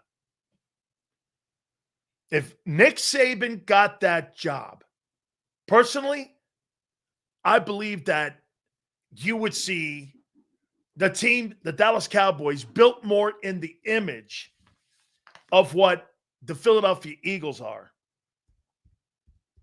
And I don't really think he would keep a guy like Dak Prescott. I think he likes Dak Prescott. But at the end of the day, I would sit there and say this to you, that I think he'd build that team more like in the image of what Philadelphia is. Now, would Jerry Jones allow that autonomy with Saban? I think this is becoming more of a story. I think Nick probably thinks he's got unfinished business. And here's Abe. Sills, question is, does Saban even like Dallas? I think he wants another shot at the NFL. And here's a great comment. Jerry is way too stupid to hire Uncle Nick. And Nick ain't putting up with Jerry's BS. Okay? Does Jerry want a defensive coach? Let's not forget something. He hired Bill O'Brien. He hired Lane Kiffin. He hired all those coaches to go in with all that high-powered talent. Somebody developed those offensive wide receivers and all those quarterbacks that ended up getting drafted in the NFL. So Nick knows coaching staffs. Don't kid yourself. A defensive-minded guy? Okay, that may be true. But let me say this to you about Saban. Xander would be a better person to ask this to. Do you believe that Nick Saban has produced more NFL guys on defense or more NFL guys on offense? I think he's developed more offensive football players than defensive football players. Who's the top defensive player he's recruited? Patrick Surtain? Maybe Will Anderson? I think he's the best defensive player he's ever had. Who?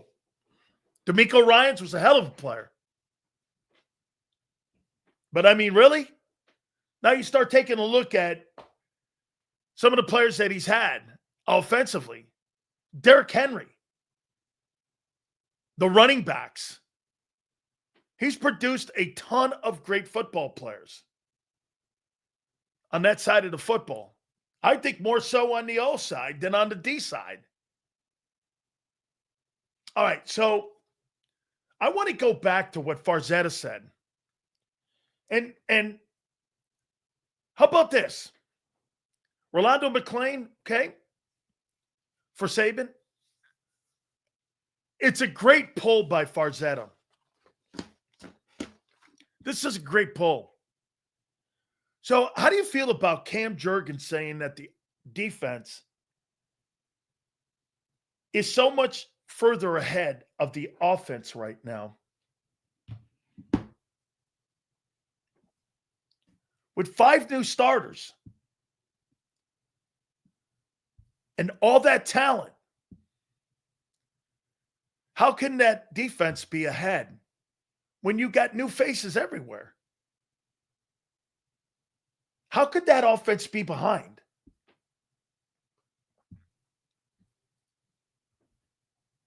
It's a great pull by Farzetta. He sniffed that out. I didn't sniff that out.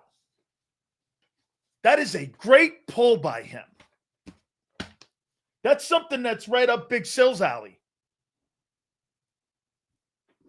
Okay?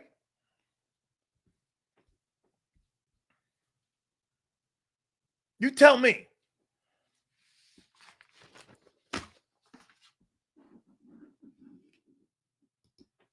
Makes you wonder. That's why we're asking it here.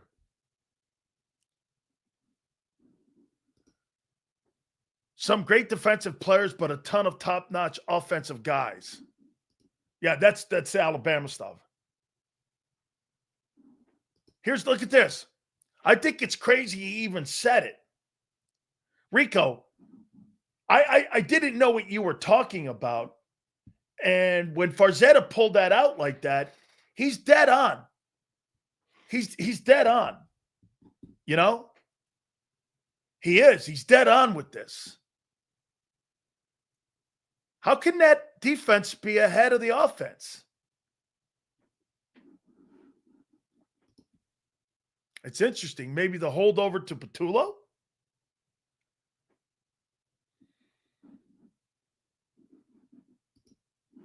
Seals, the players who played on defensive side have more experience in this. No, they don't. Keely Ringo couldn't see the field a year ago. Makuba wasn't even on the team. Brown was injured. Jahad Campbell was in Alabama. Munden was in Georgia. As a matter of fact, Moro Jomo and Jalix Hunt and those guys, yes. But that secondary, not true. Trotter didn't see the field. That's not true. You may be in a system, but you still have to get game day reps, and those guys got no reps. So when you say that, that's not true. Those guys weren't on the field. They didn't have experience.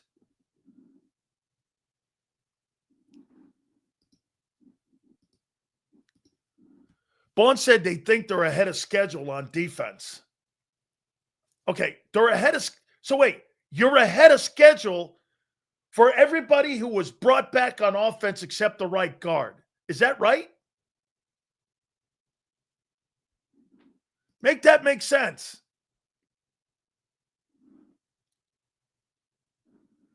Mosley, Hightower, those are dudes. Surtain and Diggs, great. McClain, great. Landon, I mean, yeah, I get it. I'm talking more on the defensive side versus the offensive side.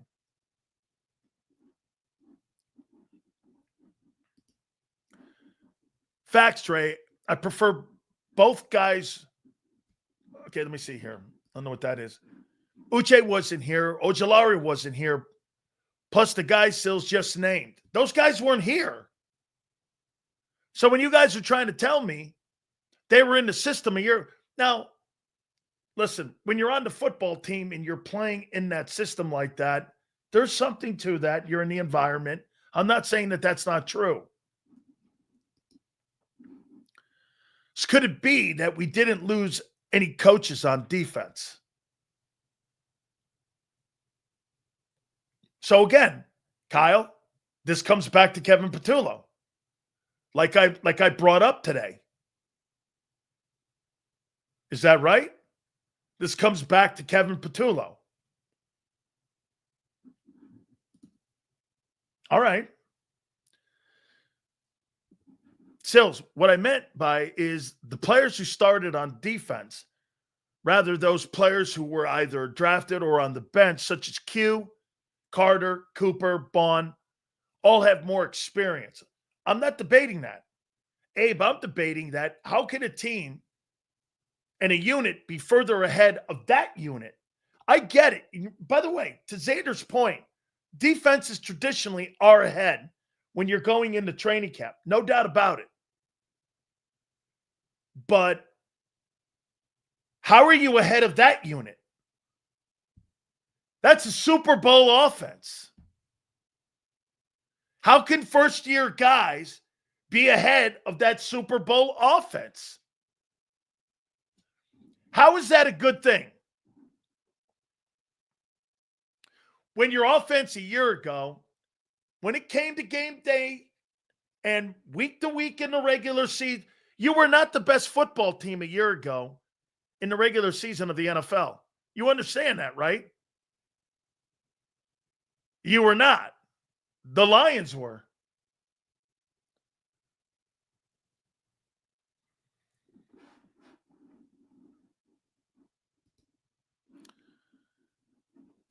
It has to be, Kevin, process of elimination. RG's the only change on offense. It is.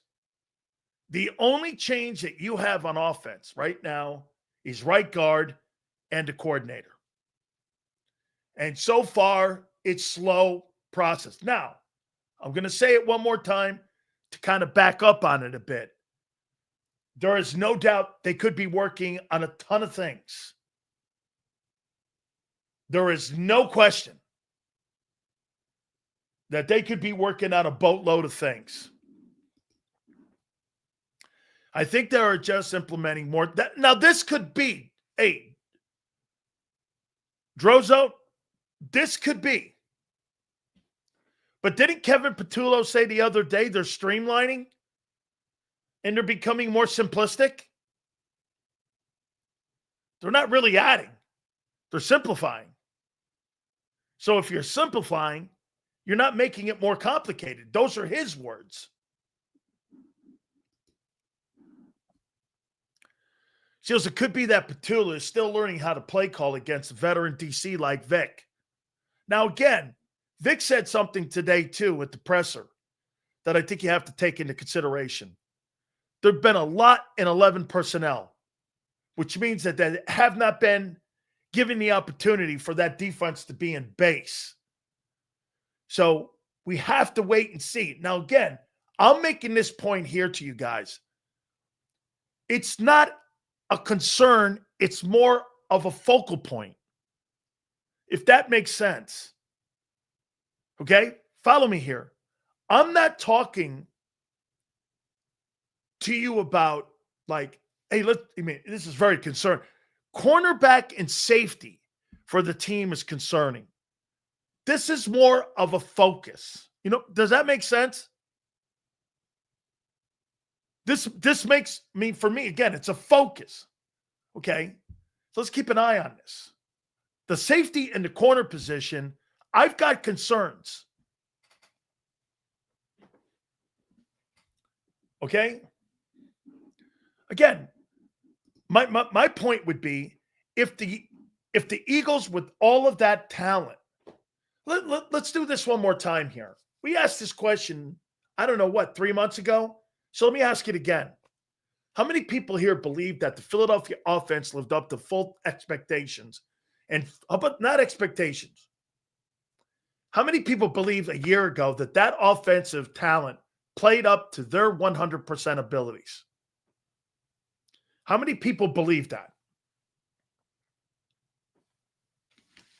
That the Eagles played up to their ability? 100%.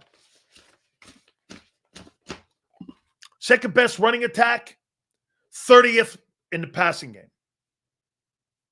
How many people believe they played up to full skill set? Now, again, let's underline this. Sills, they won the Super Bowl. I get it. Here. Not consistently. I don't. They're just running things they're working on right now. So you're trying to tell me you think that offense, if they're just working on things and running things, you're still not going to be better than people who have never seen Vic Fangio's scheme before, played in Vic Fangio's scheme, and they're having a better week of practice than what the offense is having. And you think that that's nothing, again, not to be focused on a little bit, not to be concerned. I'm not using the word concern. I'm concerned about safety and corner. I'm not concerned about it. What I'm saying is I'm focused on it now. You can have two things here. Let's focus a little bit more on getting constant and being a little more consistent. I think that's fair. No? We still had so much left in the tank. What became evident, Abe, if the Philadelphia Eagles had played the way they did against Kansas City in that Super Bowl, the way they could, and that's their high point, and that's who they are, you'd have went undefeated. You'd have went undefeated. And I'll say it one more time to you. Just like my prediction, I do not believe the Philadelphia Eagles are going to be a top 10 defense. I think you're going to have more growing pains. Which means this. I think you're going to have to expect a little more in passing, and you're going to have to, how about this? Not expect a little more in the passing. How about a little more in the balance? Does that make sense? You're going to have to be a little bit more in the balance on how you do things. Yeah, I got you, Sills. Me too. Safety and corner are the concerns. But, yeah, it's kind of weird that the defense is ahead like that. I mean, get this. And Farzi's right. You know, I didn't pick that up. I thought that was a cool exchange. I thought that was funny. But then when Farzetta put it out there, he made a great point. Cam Jurgens is like, and get this, Vic said, no, we don't. So the defense doesn't have full installation on their defense, according to Vic. And Jurgens thinks they do. Jurgens is under the impression that the defense is fully with full installation on what they're going to do this year. And Vic's like, we're nowhere near it. And you're outplaying them that much?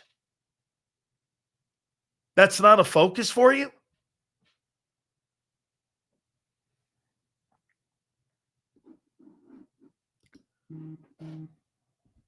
Okay, that's not a focus? I disagree, but even if you're right, Sills, Jalen can handle. Hold on. You disagree with what?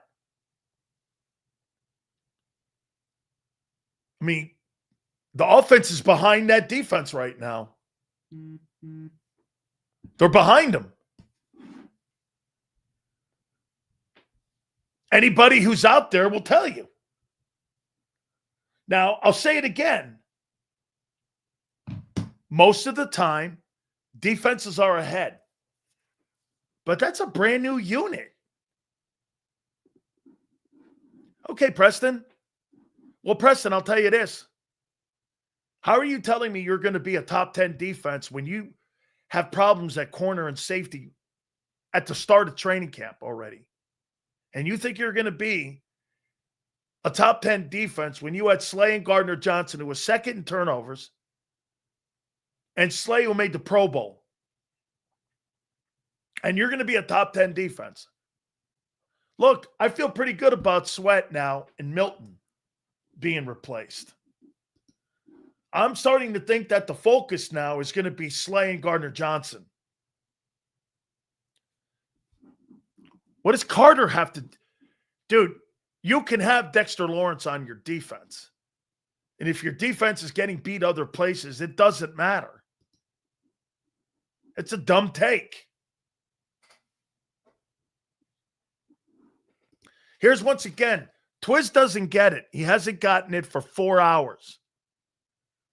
The only place that the Philadelphia Eagles value and really evaluate their players is in camp. They don't do it during the exhibition games, and they barely do it with the controlled scrimmages. So to his point, he's saying, folks, that's the only place that the metric of gaining on what a player looks like and what a player doesn't look like is camp. He's not getting it. If they played a guy in fucking the exhibition season and they played him in the exhibition games, that's one thing. But they don't. So where else do you evaluate? Practice? Camp. Where else, Twiz? Do you get a chance to know what a player can do? Where else? The weight room? There's got to be another place that you must know that they practice or play against other teams, that they get a true evaluation on. What else do they do? Okay. Well, then where do they get their evaluation on who's better and who should start? By what? College game film? Hey, bro, I'm just trying to figure out what you're saying because you're trying to diminish that you don't think they use camp to be more of an evaluating stick for the players. They do. Okay? That's camp. That's camp. Thank you. I know. This guy, again, once you get people going to insults like that, you know their fucking takes are stupid. Once a guy has to go to that shit, you've won.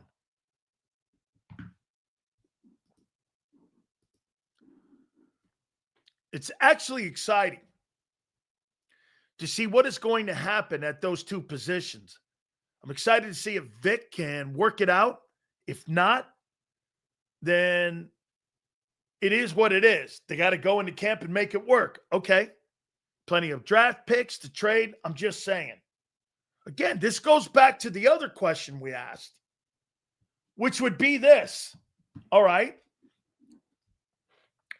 Did they rely too much again on their evaluating of the new players to go in and take jobs and win? There's nothing wrong with that.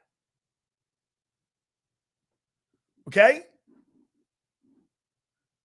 There's nothing wrong with that. You can't put every fan in a box. That is an ignorant comment. Thanks, dude. Don't even, I'm assuming you're talking to someone else.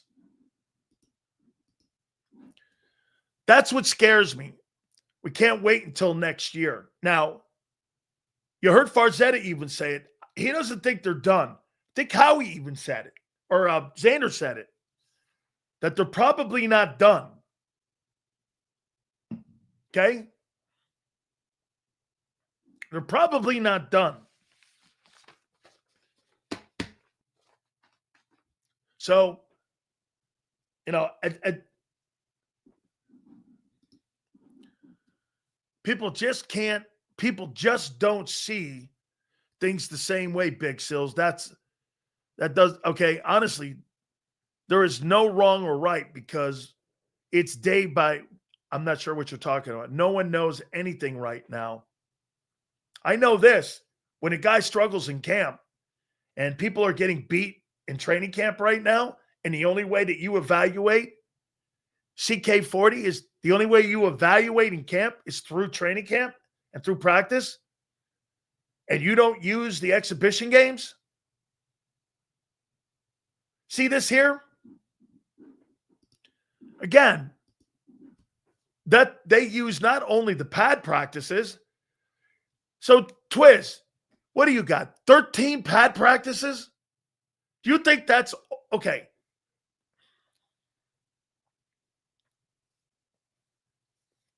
"13 padded practices." Twiz thinks that that's, again, and everything they other do, whether it's in helmets and shorts or what have you.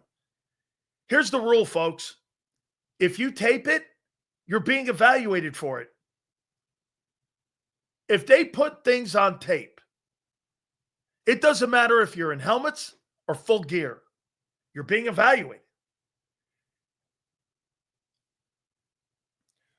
Hey, Flexen, how in the fuck would you know what I'm talking about? How would you possibly know?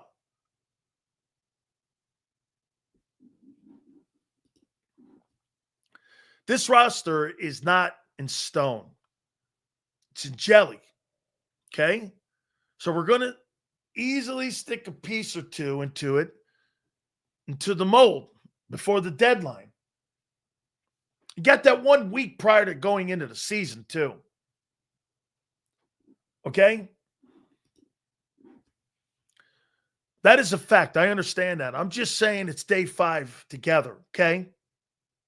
By the way, I said focused on the offense. I didn't say worried offense. I'm concerned about the safety and corner position. Once again, it takes the OTAs, training camp, joint practices. If you're still proving that's right. The Eagles tell you guys this. We don't play in the exhibition season. We take the OTAs, we take training camp, we do all of this stuff, and we evaluate players every single day. No doubt about it. I'm not talking about you. Okay, thanks. I hope you would want an old school coach. Well, Stoutland and Vic are your two best coaches. And they're the oldest guys. Well, here, Sirianni is, in your guys' eyes, is a good coach. Stoutland and Vic are great coaches. They're better than Nick. Now, how many people would say that Nick's a better coach than Vic? He's the head coach. Do you think Nick Sirianni's a better coach than Vic Fangio? Do you?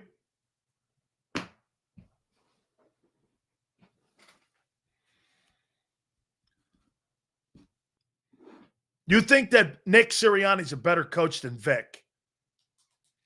Vic was a failure as a head coach in the NFL.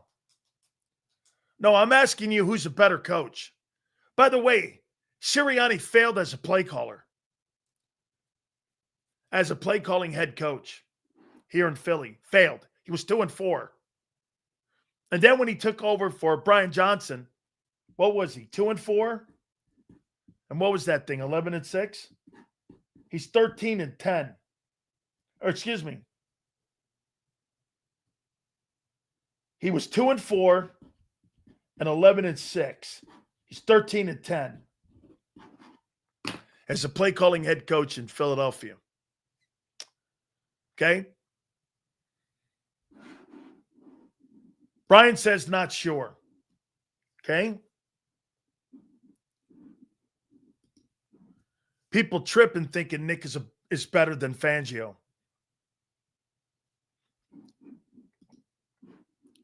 Wait, Sean McDermott fell as a head coach.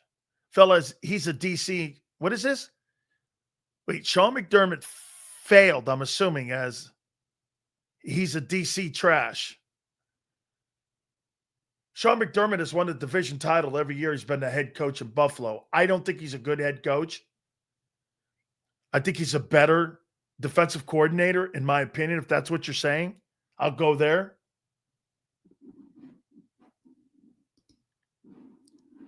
If you put their head coaching records side by side, there's no contest. I asked you a question. Wait a minute. That's like saying you think that Nick Sirianni's a better head coach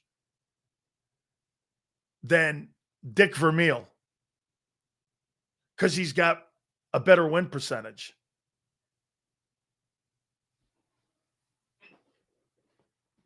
You really think Nick Sirianni's a better head coach than Dick Vermeil? You think that? Dick Vermeil makes his own hires. Dick Vermeil picked his own talent. Dick Vermeil had to resurrect the Eagle organization, the Rams organization, and the Chiefs organization. It's hard. Nick commands the locker room. Does he? Okay. And structures a week as good as anyone. All right. Vic develops players and is an awesome play caller. So wait a minute here. Look at what JD3 just said about Nick. Nick's good in the locker room, and he structures and puts the weekly plan out on what the team is supposed to do. Vic develops the players that Vic coaches. He has the play caller for defense.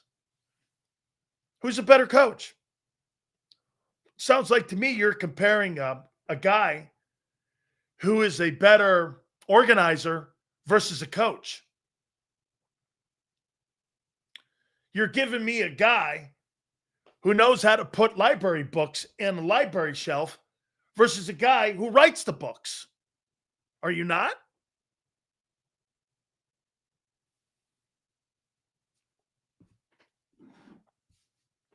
Are you not?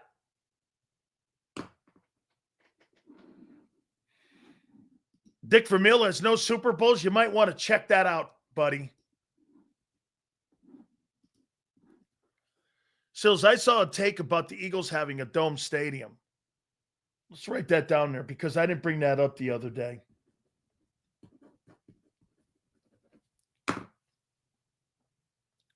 Would it move the needle if we lose the snow games just to host a Super Bowl where ticket prices are already up, out of the roof? Bro, a dome stadium in Philadelphia, Pennsylvania. Are you high? Holy cow. Are you crazy? I want dude. It would be the worst thing you ever did. You'll never go back to a Super Bowl ever in your lives if you put a dome on the roof in Philly. Here, let me give you an example of that. The Minnesota Vikings went to 4 Super Bowls. They played outside at a thing called Metropolitan Stadium. Okay? Where the temperatures were like minus 35 degrees. They played outside. What's the thing they did to take the biggest home field advantage away? They put the roof on the dome. They put a dome there. The Hubert Humphrey Dome. I played in it. The 3H Dome. They never been back. They've never been back to a Super Bowl. Like if you put a dome in Buffalo, you take the home field advantage away. Philly wants you in the snow. Here, let me put it to you this way. In the NFC, you get the San Francisco 49ers. Let me give you another one. Miami Dolphins. Who else? The LA Rams. You bring them to Philly in the snow in a snow game, I'll take my chances. At Gillette Stadium, you'll never see a dome there. The Patriots, they want you to go up there and play outside. It's a home field advantage. Putting a dome in Philly's a dumb idea. Just for what? So you can host conventions? Do you want to do retractable? That's one thing.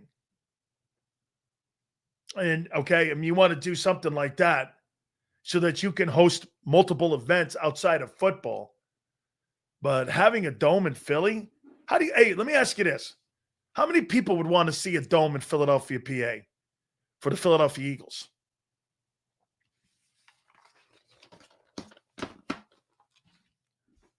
If you did that for Jeffrey Lurie, you'd be doing that because you're doing him a favor.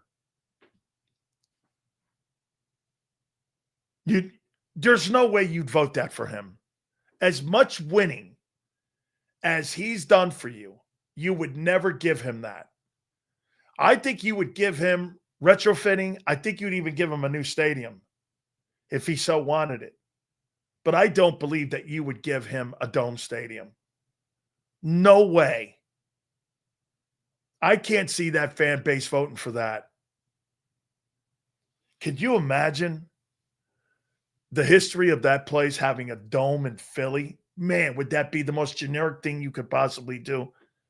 And the most anti thing that you could possibly have is something like that. I don't think Lori would even want a dome. Oh, I do. Because then you get to hold the Democratic National Convention. You get to host events all year round like concerts. Let's not forget here, in the wintertime, how many events are you holding out there at Lincoln Financial? When you have a dome or you're in a Southern stadium, you get to host like Metallica, like Buck Stadium, Raymond James. They just had Metallica down there, and they have 24/7 events each and every single month at that stadium. You can't have that there. You guys have no events. For like 6 months, Lincoln Financial shut down.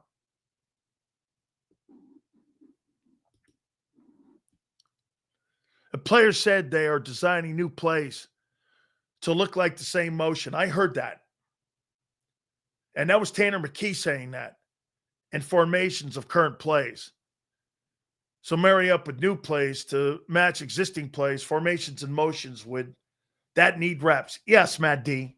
That's a great take, and it's a great pull by you because Tanner McKee said that he said that Kevin Petula is doing a really great job of doing this. He's trying to marry up, it looking the same so that defensive guys are looking at the same play, but yet it's a different formation once post-snap happens. So they're, like I said, Matt D, it's not a concern, but it's starting to become a focus. That's what I'm saying. And here's Flexen. Right. Remember something, Flexen. He's missing out on events in his building because of weather. He doesn't want to build a dome for football. He wants to build a dome for non-football, which has nothing to do with Eagle fans. It would be a gift to him. It would be a gift. You'd be gifting him that for his service of delivering great football to you. Now, maybe you would. Maybe you would do that because he has delivered. I mean, I think Jeffrey Lurie could ask you guys for anything. By the way, has anybody got the new season ticket packages yet? That thing has kind of been held like really under wraps. I heard that the dome thing got mentioned in the emails that were sent to season ticket holders. Have they raised the prices yet? Surely they did, right? And when was WrestleMania held? What month was WrestleMania held? Okay, well then you tell me, Real Zeal. How many events have you had from February to through the winter and through the spring? How many events have you had at Lincoln Financial? Okay, how many events?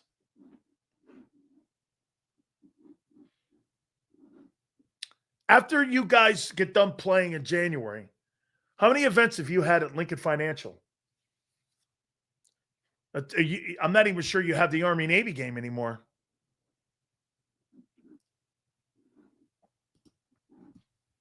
WrestleMania will never come back to the link because of that one event. It was too cold. How about this, D. Hughes? They may come back, but it'll be in a different month. That's why they go to the South and why they do it at Tampa Stadium all the time. They go down to the South. They go down to Hard Rock, and they go to a place like Reliant in Houston. That's a dome. They go to places like that. So if you were to give him a dome, at the end of the day, giving him a dome would be a gift. Has anyone seen the ticket prices yet for the Eagles and how much they've gone up? Because that's been a secret.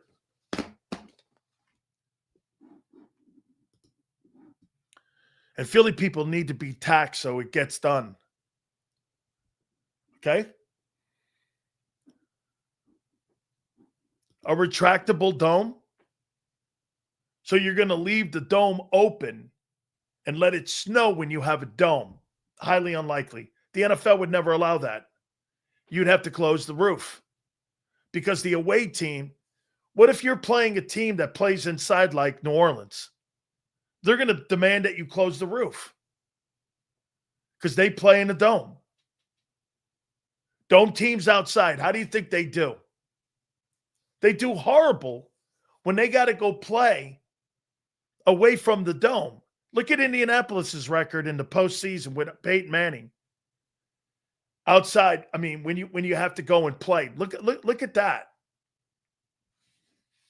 right? I thought that was a spectacular take today from Farzetta. That was a great pull. How can that offense be that ahead of the defense? I mean, behind the defense right now. How could it be that far behind? Okay, they're trying new things. I did hear Tanner McKee say that. I heard Hurts saying that. I'll tell you what I do dig. You know, last year, Jalen Hurts had some sort of like really wild camp, and that guy, ESP, was tracking all kinds of crazy things. And the passing game stunk last year. This year, they're working on stuff. Maybe that's a precursor to what they're going to do. Saban wasn't a play caller at Bama. It didn't matter. Nick Saban hired the best coaches on the planet. That's who he called. Saban hired play callers, defensive play callers, and he was the defensive play caller. He's the guy calling defenses. I'm not sure what you're talking about. I mean, the offensive coaching guys that were in the building, those guys were big-name guys. Defensively, he was more of a guy that was handling the defense himself. All right. Pay some bills here. Our good friends at Morgan & Morgan, the number one injury law firm in all of America.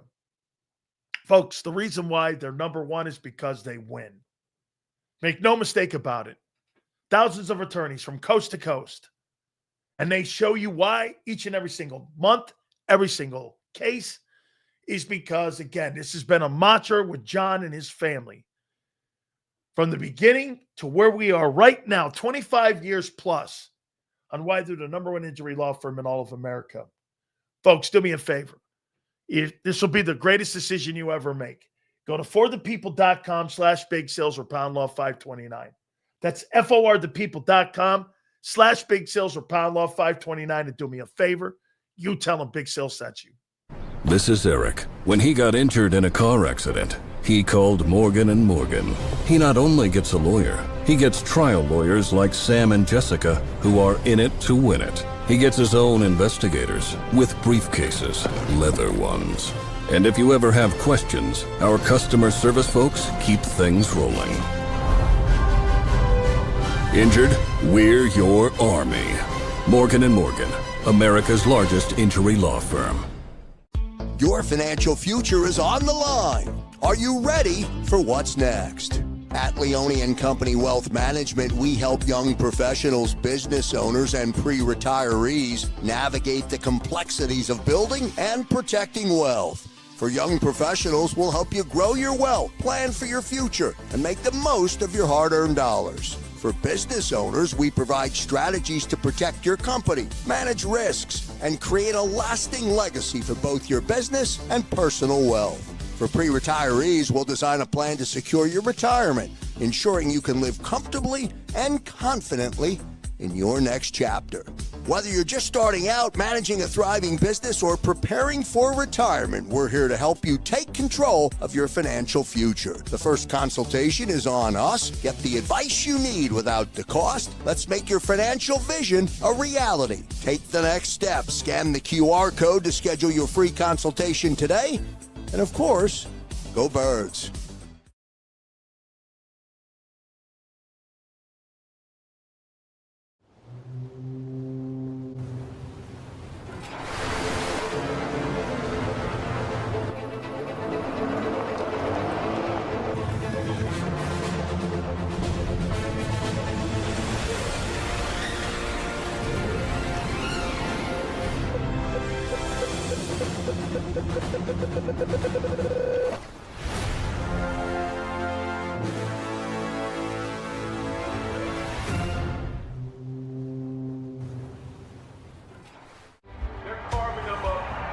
play calling along the way. First and goal at the 6.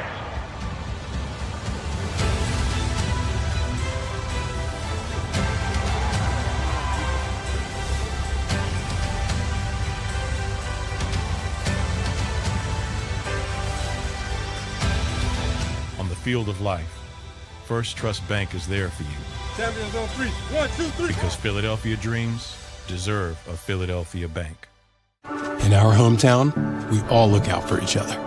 We step up to keep our communities going strong. And at Independence Blue Cross, we're here to keep you going strong as the #1 health insurer in the region. No IBX is always looking out for you. EAGLES. Eagles.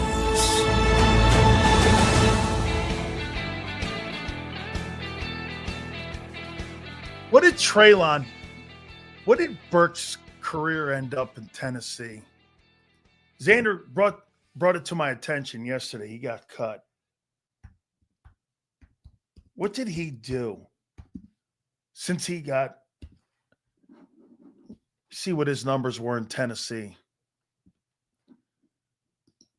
Treylon Burks.